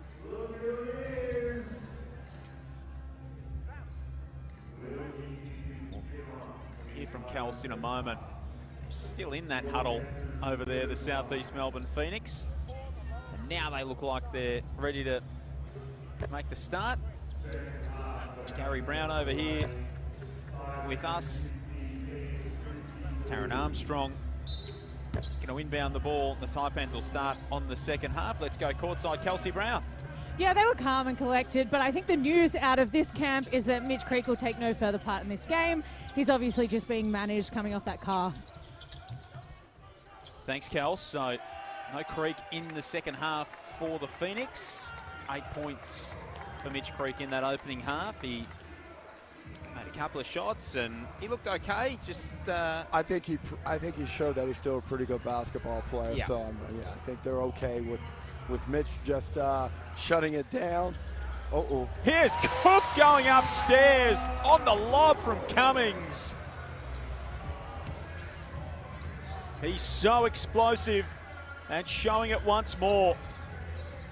He's going to be an excitement machine for his stay at Southeast Melbourne is Tyler Cook. Ruben Tarangi's not happy with the foul call. Will Cummings is beautifully positioned with the way that he can move the ball to find a man like Tyler Cook. And Tyler Cook can get up. Well executed. Kind of put us all to sleep early in the set, and then boom, little back screen, and then Tyler Cook is on the rim. Boom, just like that. How often do we see it coming out of a half or to start a game that a team runs a lob play? Well, I would say after the half is probably a better time to utilize it. You and I were still coming out of our little break. We probably weren't locked in. And great pass. Wasn't much space behind the screen. And Joel, we haven't said much about Josh Roberts either. Yep. But he's been relatively quiet today. Didn't play much in the first half, 6 minutes or so. And he's someone that, if he can make a strong impact, because again, real physical presence out there. Yeah. It's just a matter of how he figures out his role in this. Because with Menenga and Wardenberg, that's a nice pass from Roberts. He just needs to fill in the need there, and it's just scrappy, get on the glass, be vocal behind the defense, which he's doing very well now, just come to think of it. Cummings looking outside to Moller. Cook at the top of the key. Moller from way downtown. Traveled a couple of times before passing the ball and getting it back, and we got a turnover in the backcourt. That's 2 TOs so far from Armstrong to start the second half. Things are getting a little bit how you going now. Gary Brown went up for the three, tossed it away in the end. Was that a shot or? I think if we asked Gary, he'd say no. Most other people in the building might say, yeah. Wasn't a good one, but it was a shot. Gary Brown, he's such an exciting player. When he's at his best, he's few that can do what he can. Cummings knocks it away from Miller, who thought he was fouled. Puts it straight back up. See the Brisbane Bullets behind Mike Kelly over there, getting ready for their game against the Hawks. About an hour and a half's time. I have coverage of that, of course, here on KO Freebies as well. Cummings kicks it to the corner for Moller. One thing they do have in the players that they bring in Southeast Melbourne is plenty of experience among all of them. Cummings has got a wealth of international experience. Cook's been around the block. Craig Moller coming back. Of course, he's had 6 NBL seasons previously. And just plenty of experience as a professional athlete after his time as an AFL footballer as well with the Fremantle Footy Club. They did bring in a lot of players who've been here before. Gorjak Gak, I'm really excited to see when he gets his opportunity too. He did some really nice things in Brisbane last season. He did, and he was unlocked in that season when Sam McKinnon took over, and Sam really gave him the opportunity to show what he can do, and Gorjak Gak did a really good job. Wasn't interested in remaining in Brisbane, and as things turned out, he and McKinnon are reunited here with the Phoenix mismatch. Cook liked the look of it. Somehow got it to Moller, and he's got bodies flying all over him. Absorbs the contact and goes to the line. Yeah, the middle stretch of the season, it started with that game at Adelaide. It was a Sunday afternoon game, I reckon, that Gorjak Gak had a big game, and then he translated that a couple of times over, and then unfortunately, the season ended a little bit early with some injury concerns, but he really emerged as a prospect last season, and the Phoenix will be looking to find a role for him this year. And if I had to read the minds of both of these coaches, and let's go Adam Ford for the Taipans, he'd be sitting back there not real happy with how the team has come out of the locker room. These first 5 minutes of second halves are so vital, and you want your team to understand the significance of that and come out mentally sharp, and Armstrong has not come out sharp. He's looked sloppy with the basketball. You just got to take that bit of slack and casual play out of your game if you want to be a good point guard in this competition, and I'm sure he'll learn that. Here he is. Good call. Choked up by Cummings and gets the foul call. Both in the fluoro yellow kicks. Would that have been something you'd gone for? No. Your day, Derek? Not a chance. Not a chance. More of a fluoro pink, or? No. But, you know, if you move me 25 years forward, Joel, you know, nowadays I'm... You're a man of impeccable style, Ruck. You know, I try my best, Joel. Can you do fluoro white, like a really bright white? Look at Tyler Cook's. His are pretty white. Yep. He's never worn those outside, that's for sure.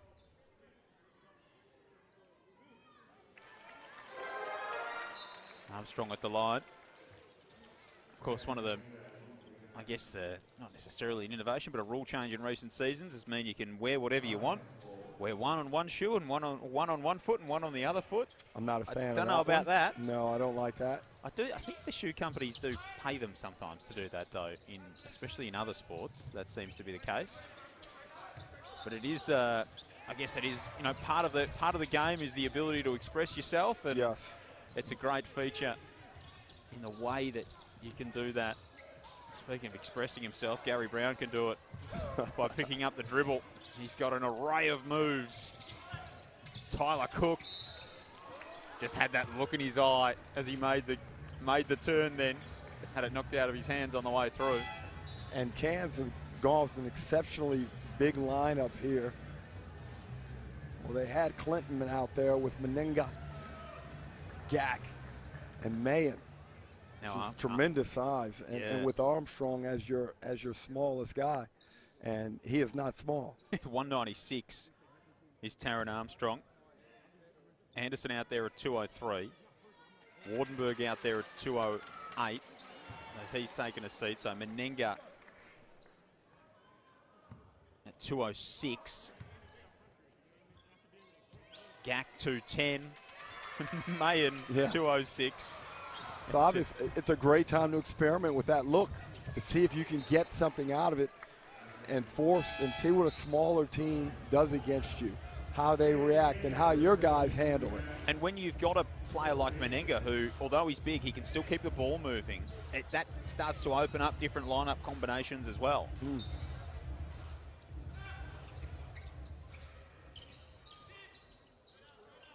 Here is Gak, the former Hawk, taking a baseline. Nice move.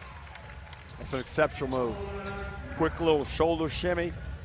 Gets onto his right hand, reverse layup, protects the ball nicely.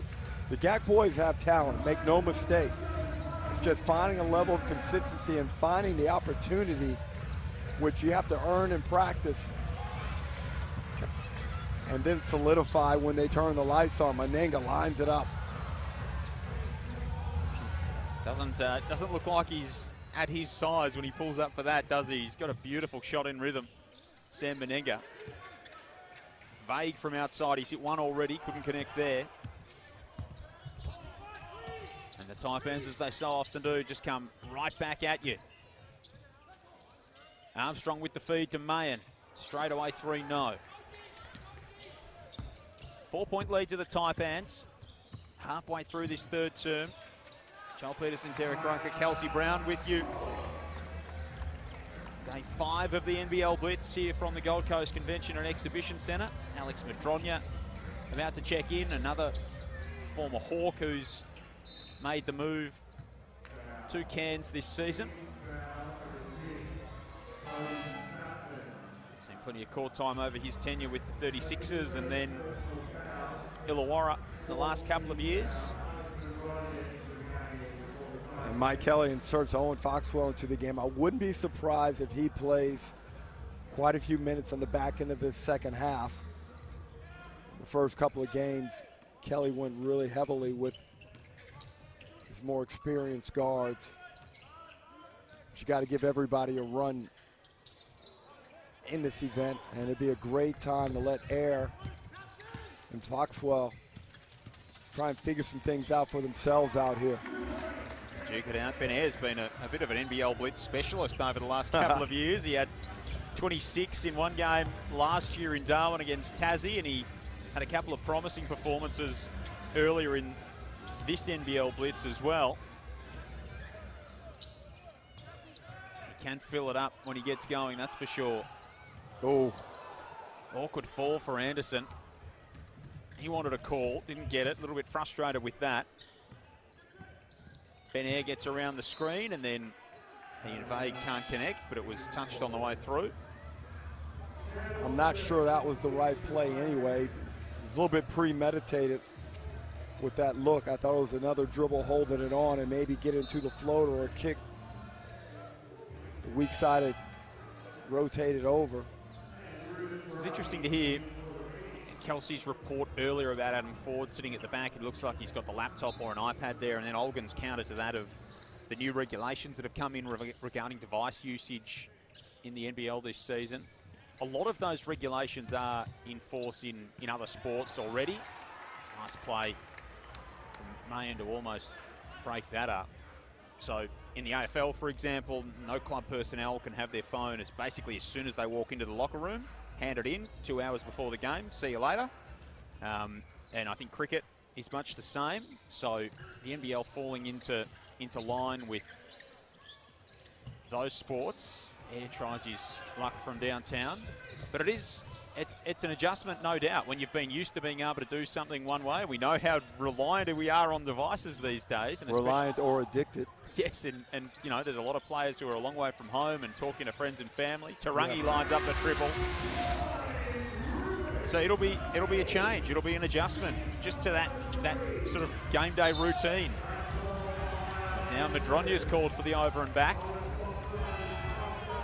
And Joel, that's 7 quick turnovers in this quarter.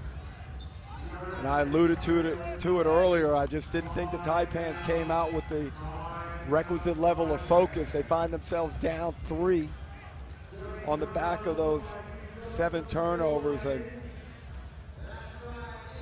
I don't care where you're playing.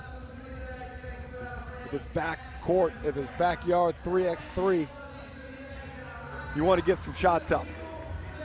And you don't want to limit your opportunities via turnovers. We've got 3.5 minutes left here in this quarter as well. So we're 2/3 of the way through, and 7 turnovers after 8 in that opening term and none in the second.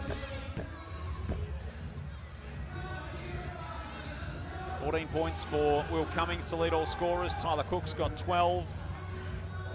He's certainly making a case to be the Blitz MVP. 18, 11 and 4 against Tassie, 29 and 9 against Sydney, and now 14 today for Cook. And he's been active on the boards again with 4. He has had 3 turnovers today. Ben Ayres had 10 points. Cummings with 11 points, 2 assists. For the Taipans, Bobby Clintman's got 14 points on 5 of 7 shooting. He's also 4 of 5 at the line, and he's been really aggressive getting there. Taron Armstrong, who we've spoken about a lot, 8 points, 4 assists, and 4 turnovers. So it's been a mixed performance from Armstrong. He's shown some of that feel for the game, and then at other times he has looked a little bit uneven in the way that he's gone about it.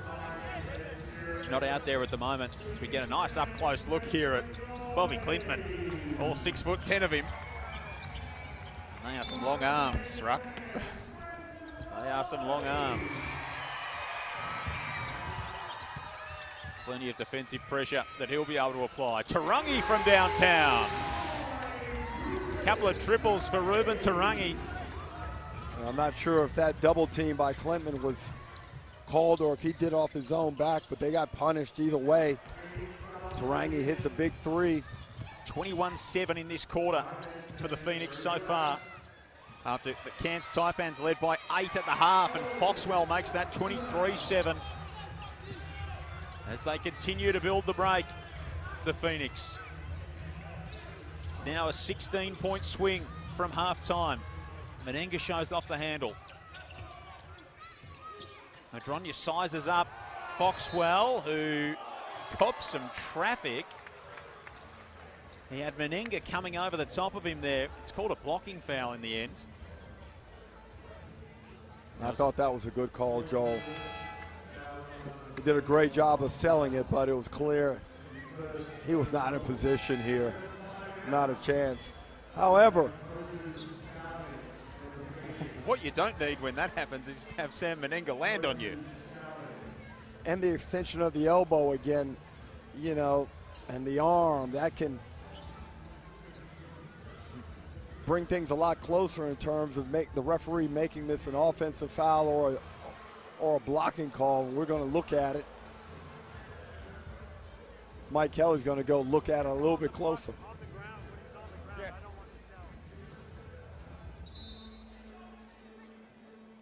So Mike Kelly having a chat to Nico Fernandez.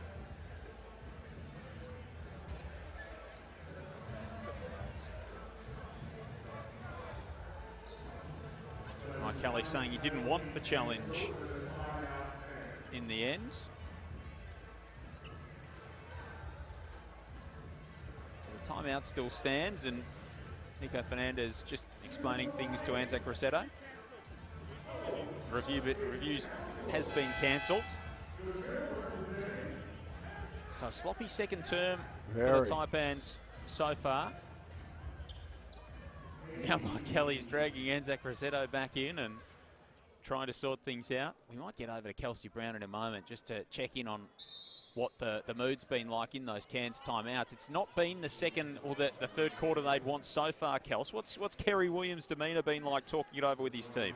Yeah, Kerry Williams has been quite calm. It's Adam Ford that's giving me some entertainment over here. He's very animated. He couldn't help himself before. He entered the huddle, gave them a little bit of a spray, told them to get to the paint, and that was his feedback. Thanks, Kels. I thought it might have been Felix von Hoff just walking past as well, giving Kels some entertainment there a moment ago. He'll be on comms for the next game with you, Ruck. And it'll be Tajir McCall's going to join you and Felix as well for that middle game of the day, Brisbane and Illawarra, which would be great to have the insights of the Cairns Taipans captain. Out of bounds, off hands from the Taipans. Cook checks back in, Cummings back into the game for Southeast Melbourne. Josh Roberts inserted for the Snakes. As a head coach, it takes an extra level of willpower and restraint to sit over there on the side like Adam Ford is doing. Not sure I could do it. Cook all the way inside again, showing his athleticism. Now that time Ben Ayer made the right read. The quick pass was on because there was nothing coming across that was going to provide any type of threat to Cook finishing at the rim. 25-9 in this quarter, the way of the Phoenix. After they trailed by 8 at the half, they've really turned things around here. Cook now sizing things up. Tried to go behind the back to Ayer, who went flying into row 2. And Cook says, my bad, Ben. Nice to see them talking it over. Cook has been one of the highlights of this tournament so far. Have you got a highlight of your time here on the Gold Coast so far, Ruck? From the event or from my personal life? From anything. From the wide spectrum of things happening here on the glitter strip. I ducked over last night after halftime of the first game and went the second game and had a great meal across the road. So easy to get around here, Joel, and find so many different opportunities. We are literally, from where we are, if we put our headsets down, we could be in the water in 7 minutes. Love that. And fine dining all around. I can't wait to get into it later tonight. I have a nice steak tonight, Joel. A steak? What'd you go for last night? I went for a steak last night too, Joel. I'm sensing a theme here, Ruck. I'm sensing a theme. Cumming lights it up from downtown. The world famous Moo Moo restaurant, Broad Beach. Well, when you've got that kind of quality, why not? Roberts with a nice little putback going reverse. Cummings 2 of 3 from downtown is Will Cummings. He's got 14 points. Have you been in the water of a morning or of an afternoon so far? When you haven't been here, that is? Now look, I sense a bit of you leaning to the fact that I can't swim or something.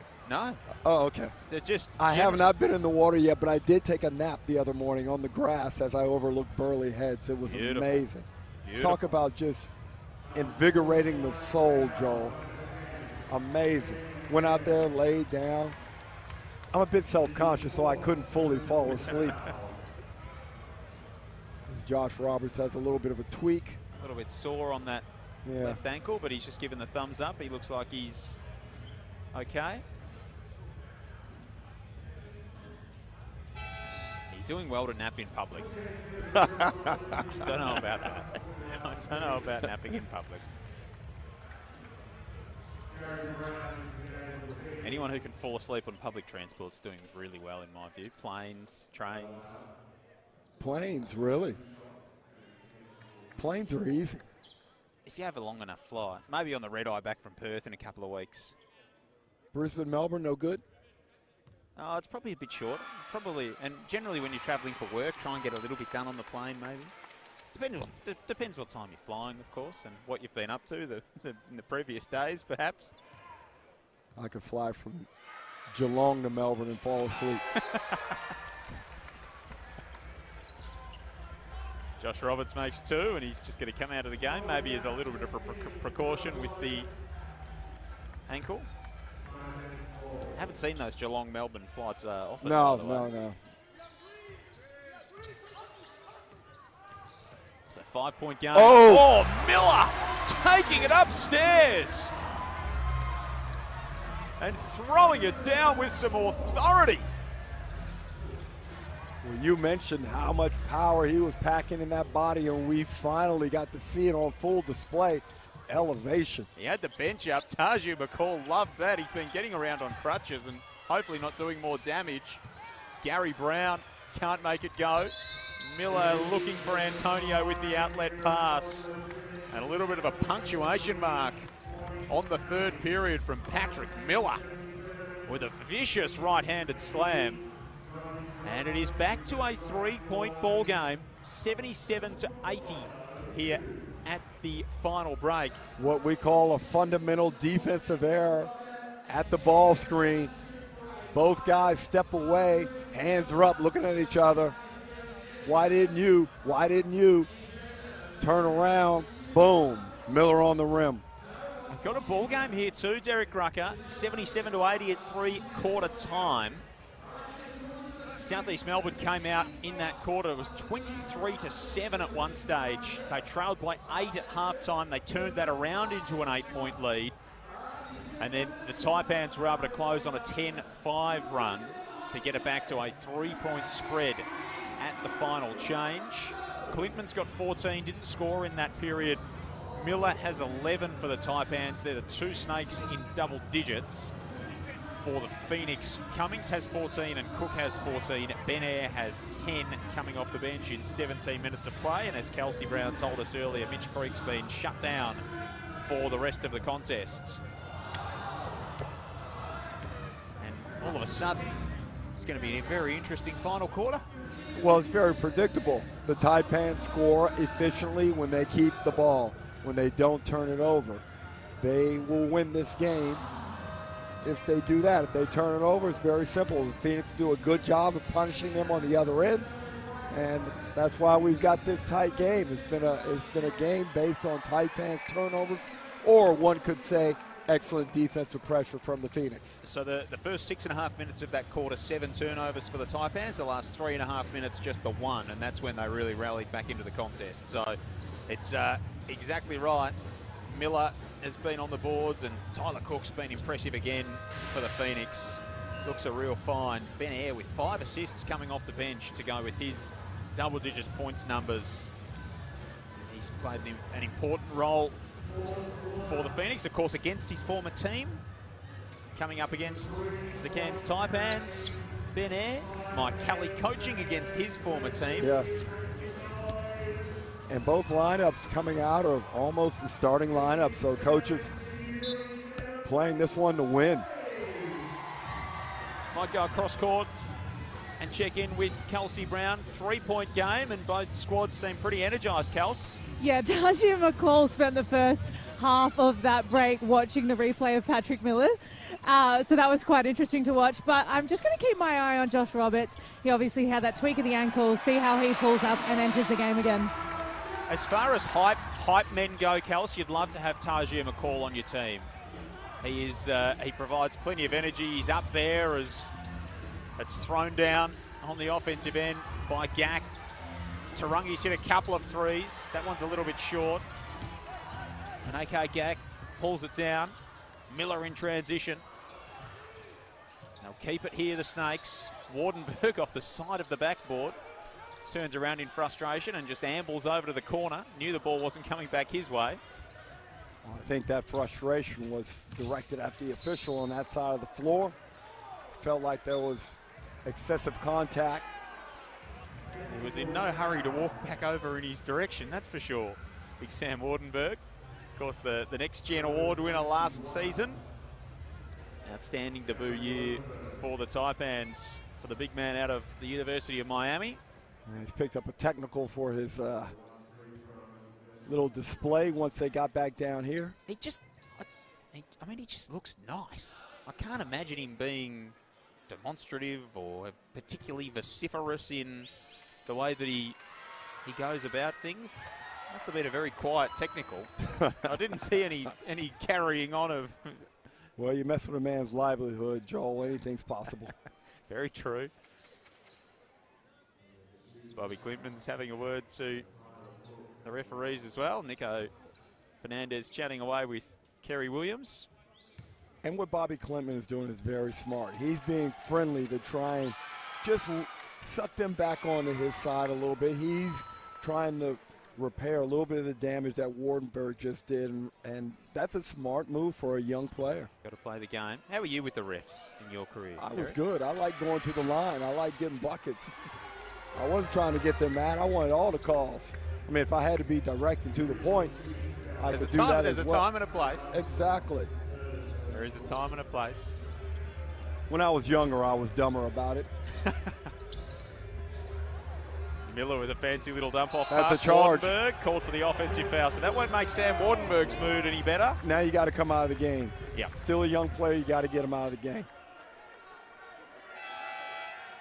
Interesting to see what happens here. I think Kerry Williams wants to have a look at it. He can look all he wants. I think he's going to see one thing. Textbook charge. 83-79, the way of the Phoenix. Joel, I'm going to go on a limb here. If this one's turned over, I'll walk back to Brisbane. I thought you were going to say you were going to walk down to the beach and jump in. Why would that be? Again, see, I know I'm right. Here we go. Unsuccessful. That didn't take Nico Fernandez very long. Did not take him very long at all. Plenty of noise here in the Gold Coast Convention and Exhibition Centre. Here is that play again. And the big old push-up. Slight lowering of the shoulder and then the arm extension, which you can't see from that angle, but the other angle showed it clearly. And Craig Moeller does a good job, as he always does, of moving his feet. I think this is at least the second charge he's taken in this game. And those are valuable possessions. Another turnover for the Taipans. He's drawn 5 fouls, Craig Moeller, in the game. Charge.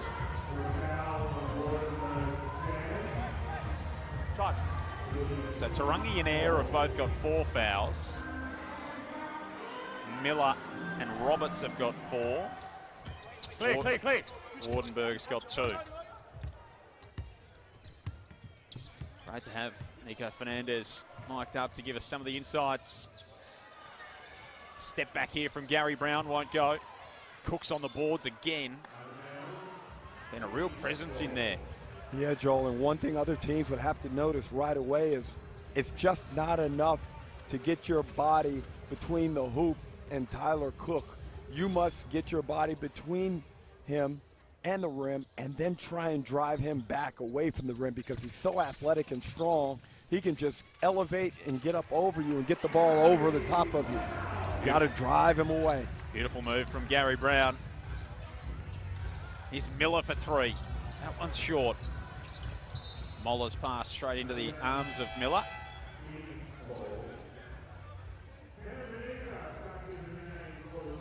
And they are sizable arms too, Ruck. Especially the upper portion of them. Patrick Miller.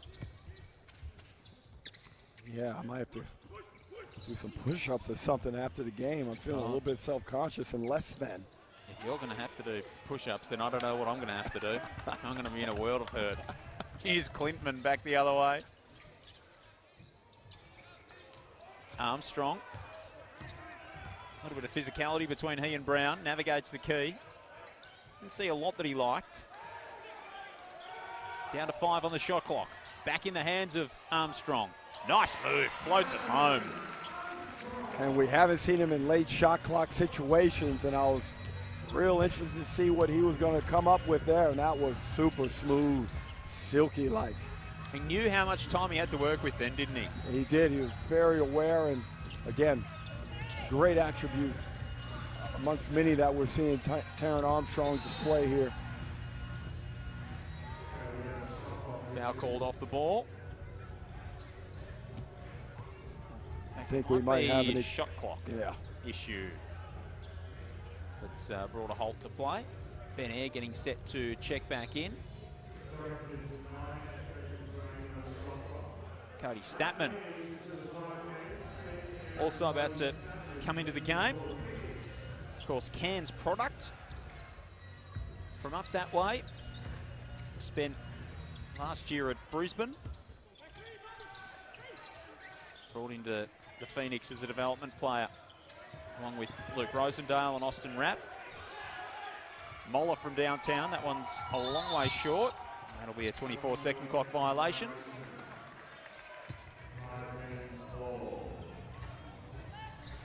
So 7 change remaining in this game. Phoenix 85, Taipans 81.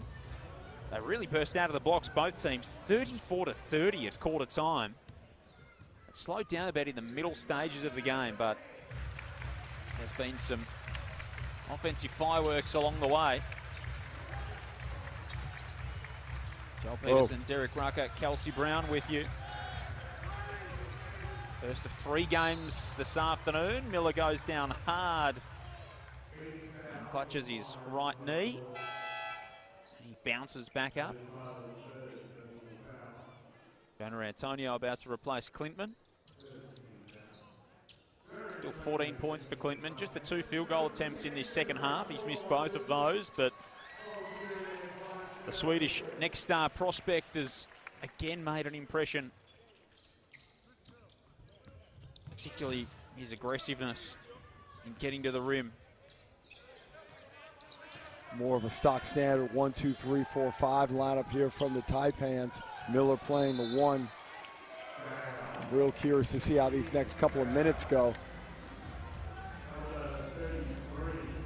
Gak gets fouled getting to the rim. He's made a couple of nice moves. Loves that baseline drive, doesn't he? Does. Okay, Gak. Gone to that a couple of times. He made it work in the second quarter.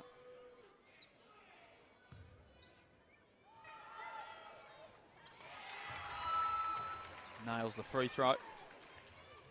Hoping for a bit more opportunity this season up in far north Queensland. Taipans start their season at New Zealand, and they're a bit all over the place after that. They've actually faced Southeast Melbourne in round 2. Then they're in Brisbane, and then they go across to the United States to play Washington and Toronto in the NBL NBA games. So that'll be a real test as Menenga shows a bit of the handle. Miller now working inside, trying to dump it off to Gak. It's the first time that Cairns have been among those teams going across to the United States, and they've got the Wizards and the Raptors. And of course, Xavier Cook's on the Wizards, so that'll be a great test for Adam Ford's group. Yeah, they might be able to catch somebody sleeping. We saw what happened last year. I don't think it will be the type of offensive display we saw the Sixers put on, but Adam Ford's team can make something happen. They play a style that will be very gritty and tough to deal with for an NBA team, keeping in mind that those NBA teams aren't really always fine-tuned. Still extremely talented, but they can be popped. Vague with the takeaway.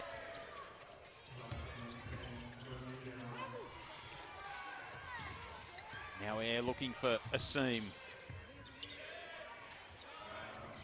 Down to 7 on the shot clock for Ben Air. Making a move on Antonio, gets some separation. A little bit strong. 3-point ball game. Just over 5 minutes to go, and Miller takes a lick. Ran into the back of Ben Air.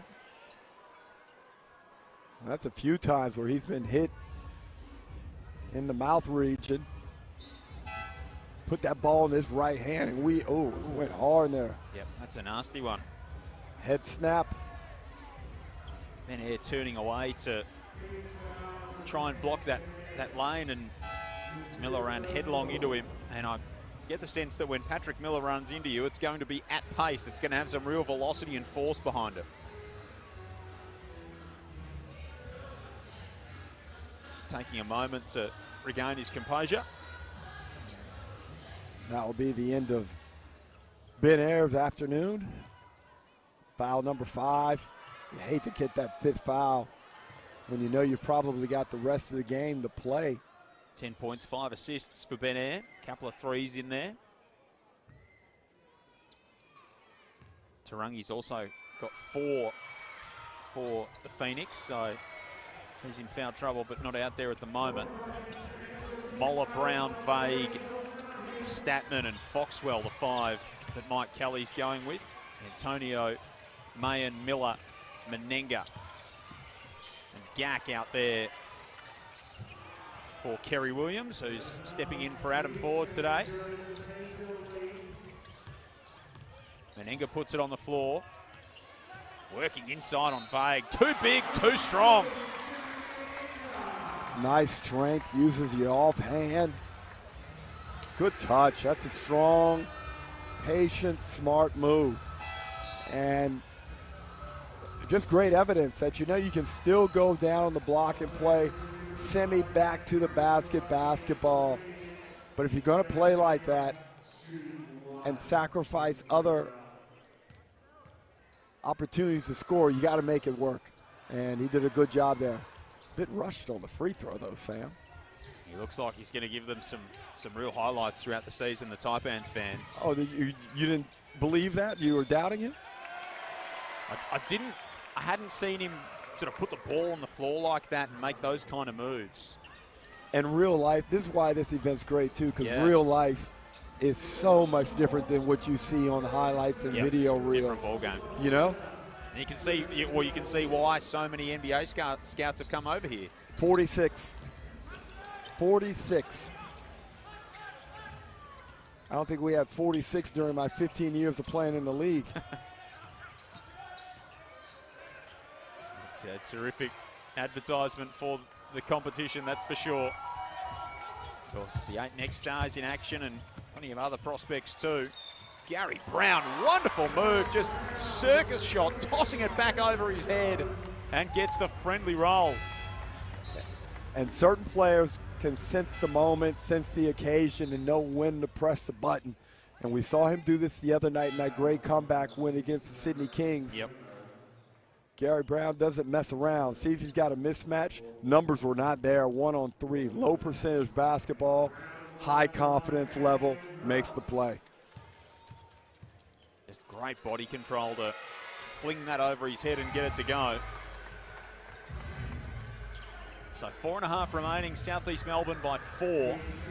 88-84. Will Cummings has got 18 points. He leads all scorers. Cook's got 16. Brown's got 14 now. After orchestrating that comeback against the Kings that Derek Rucker was referring to. Clintman gets to his right hand. That won't go. Statman pulls it off the glass.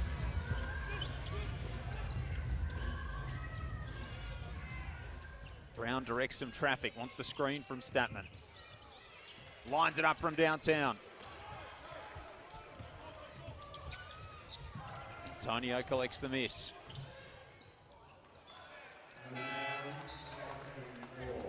Pass deflected away from Clintman.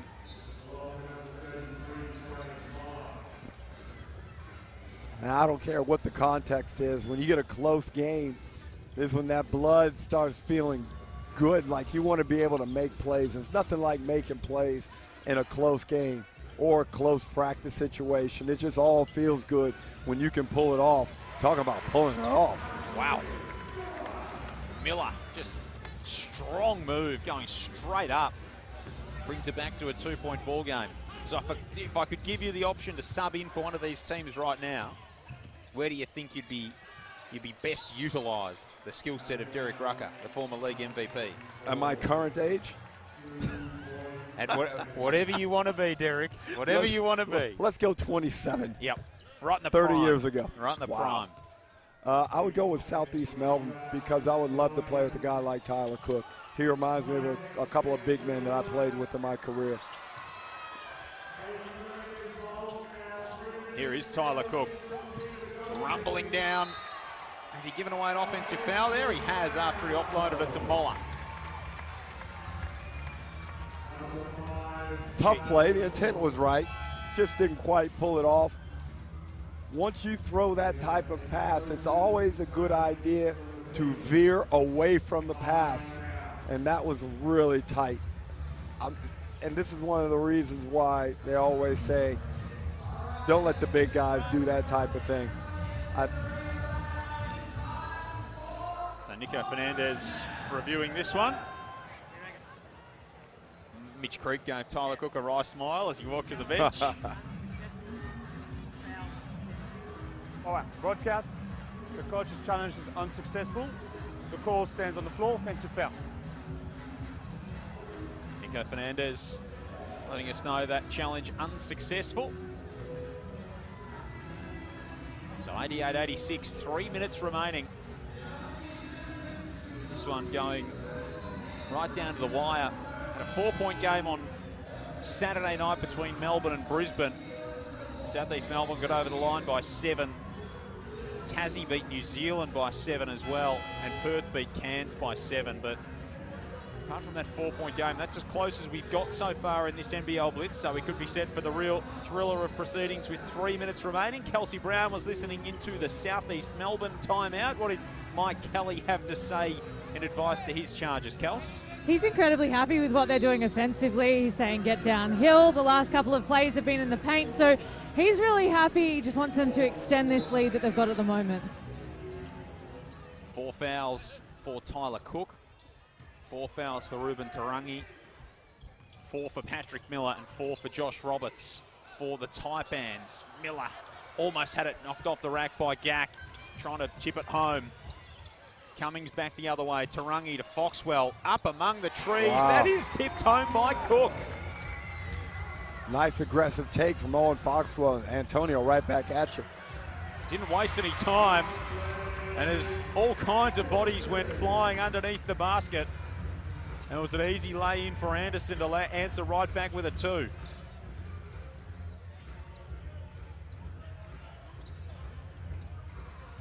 Young floor sweepers getting a bit of run.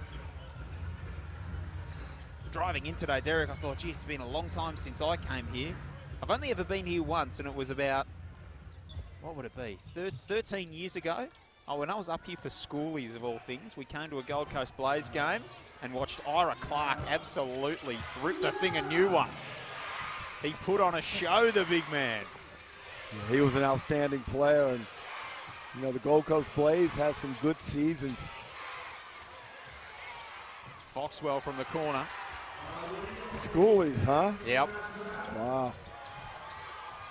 Clintman, oh, just had it roll off the front of the rim. Using the family credit card, I presume? Something like that. Yeah, you can tell it was pretty wild. Sort of the future direction of my career, coming to the basketball on schoolies. It was, we all actually got Gold Coast Blaze jerseys. It was a hell of a time.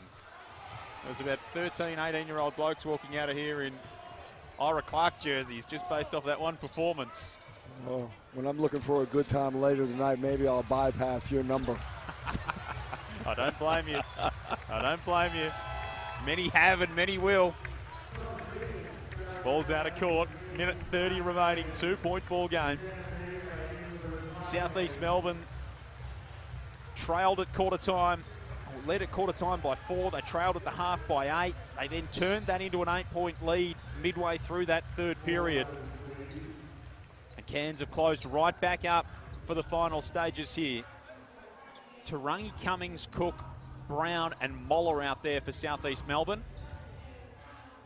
Clintman, Menenga, Gack, Mayen and Miller for Cairns. What are you looking for here if you're the Taipans? Well, I was observing Mike Kelly and the level of seriousness. Like, he understands we need to be able to get stops at critical situations and make plays. He's really into this. And unfortunately, they got a mismatch there. Cook wasn't able to provide enough pressure. Big bucket by Miller. Mike Kelly is in mid-season form over on the Southeast Melbourne bench. He is invested in this outcome. Well, I think he knows they're going to be in this situation quite a bit this season. Last minute of the blitz for the Phoenix. Miller almost took another shot, whips it into the key. Trying to get it to go was Clintman, and he does. Taipans back in front, less than a minute to go. Gary Brown led them all the way back against Sydney. He'll play a pivotal role down the stretch here. Moller comes back out to Brown. 5 to work with on the shot clock. He's fouled.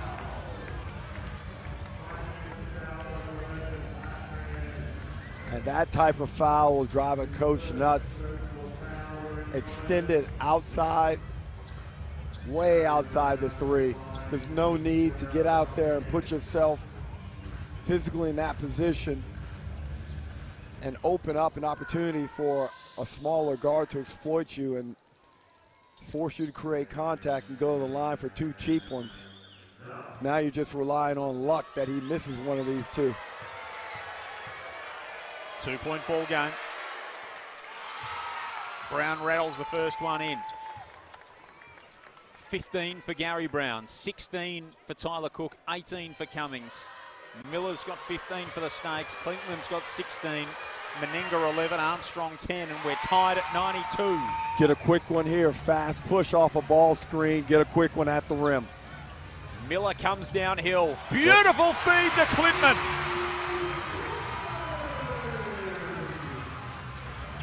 That's exactly what the Taipans were looking for. Now Southeast Melbourne with the chance to answer. Cummings goes to work. Tarangi in the corner. A little bit strong. Loose ball collected by Mayan. Miller's fouled. And Kerry Williams would have been very happy with the choice made by Patrick Miller there. Put heat on the Phoenix defense, forced them to make a decision, and he's got a little injury, forearm, elbow complaint, but he made a great play in dishing that thing to Bobby Clintman for the two-hand flush. He's taken a few hits along the way this afternoon, has Patrick Miller, but he's still out there doing his thing, and it shows the value of having an experienced point guard at situations like that when you've just got someone out there who can make the right play. The Hawks and the Bullets are lined up at that end of the court as Miller knocks down the first free throw. If he makes this free throw, you got to get a timeout.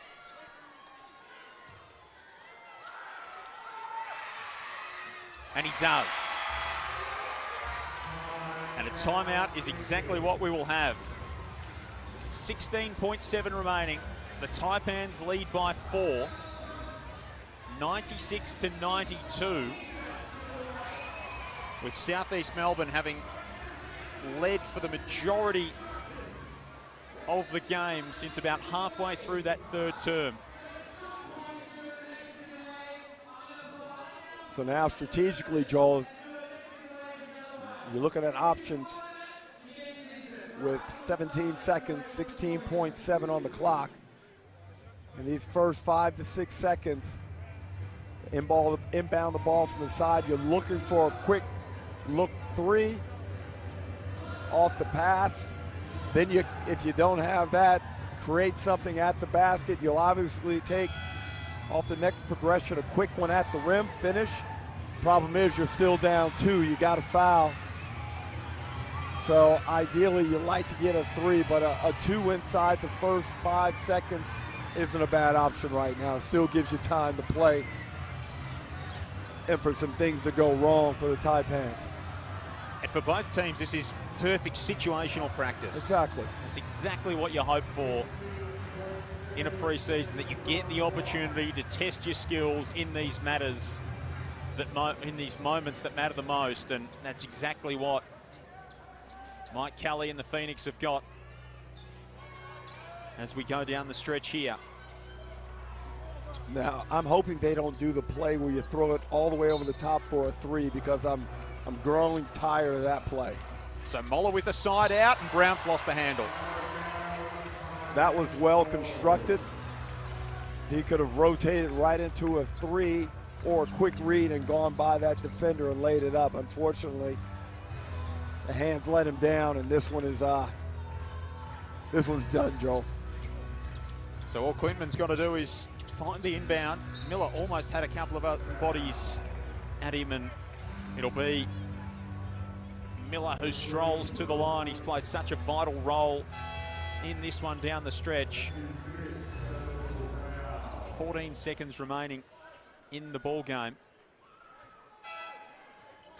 We had Kelsey Brown listening into that Mike Kelly timeout. What were they looking for in that play, Kels? They actually executed exactly what they'd planned. It was just the loss of the handle. It was Gary Brown to shoot that 3. But yeah, it just didn't go as planned. Certainly have some learnings to take out of this one, the Phoenix. They swung the game in the middle of that third period. But it's going to be the Taipans who improve to 1-1. Southeast Melbourne will go to 1-2 for their blitz. They face Melbourne United at a sold-out John Cain Arena on opening night of the season. Scottie Pippen will be in attendance. Gary Brown frustrated after he misses the three. It's going to be a huge opening to the NBL season for the Southeast Melbourne Phoenix, Ruck. And terrific announcement. 6-time NBA championship winner Scottie Pippen, the greatest sidekick in sporting history. What a get by the NBL, and terrific timing.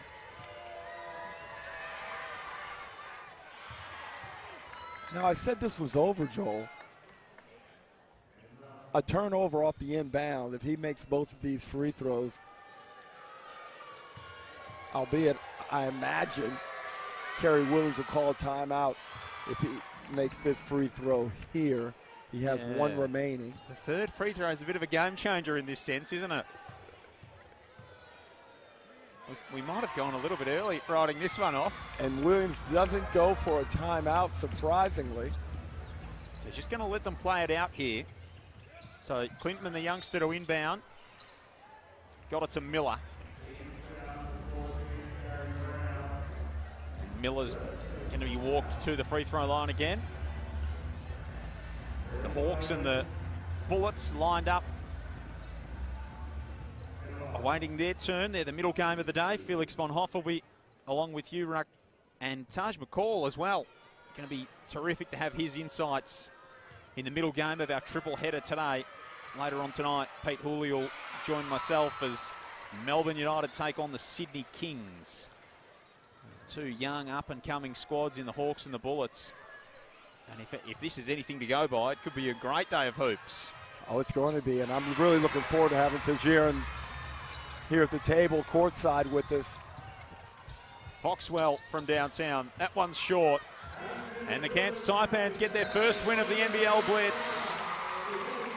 They take it 100-95 with a late rally over the Southeast Melbourne Phoenix, who turned things around in that third term, going from 8 points down at halftime to 8 points up.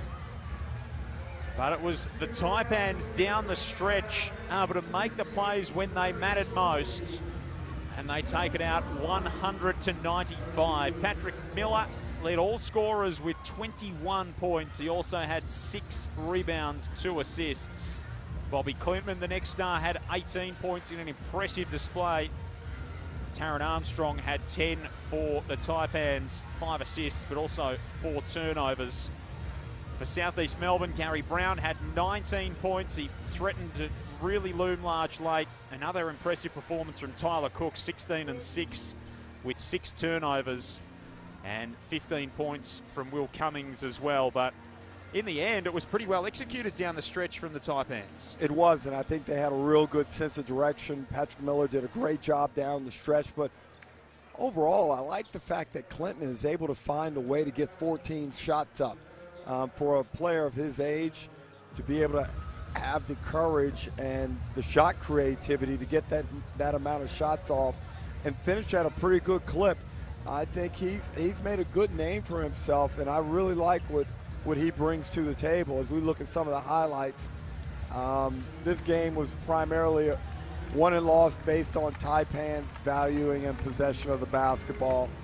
When they handled it well, when they looked after it, they were efficient offensively. They were getting shots they wanted, and that was the clear indication down the final minutes of the game. But Southeast Melbourne had really good contributions across the board.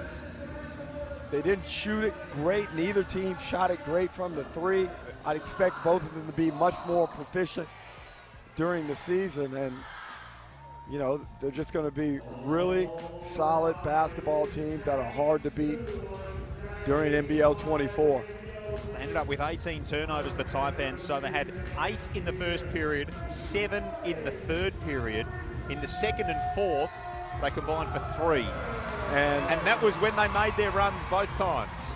It is, and when you have, it's almost a disservice to yourself when you don't value the basketball, when you have such talented offensive basketball players. And we saw not only just 1 or 2 stars, but guys right across the board able to make contributions offensively. So I'm sure Coach Adam Ford is going to address that, looking after the ball and how important it is probably going to be for the Taipans all season long, Joel.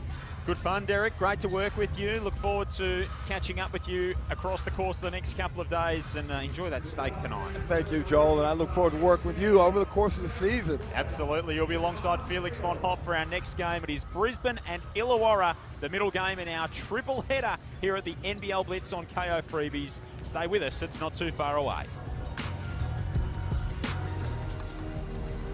Cheers.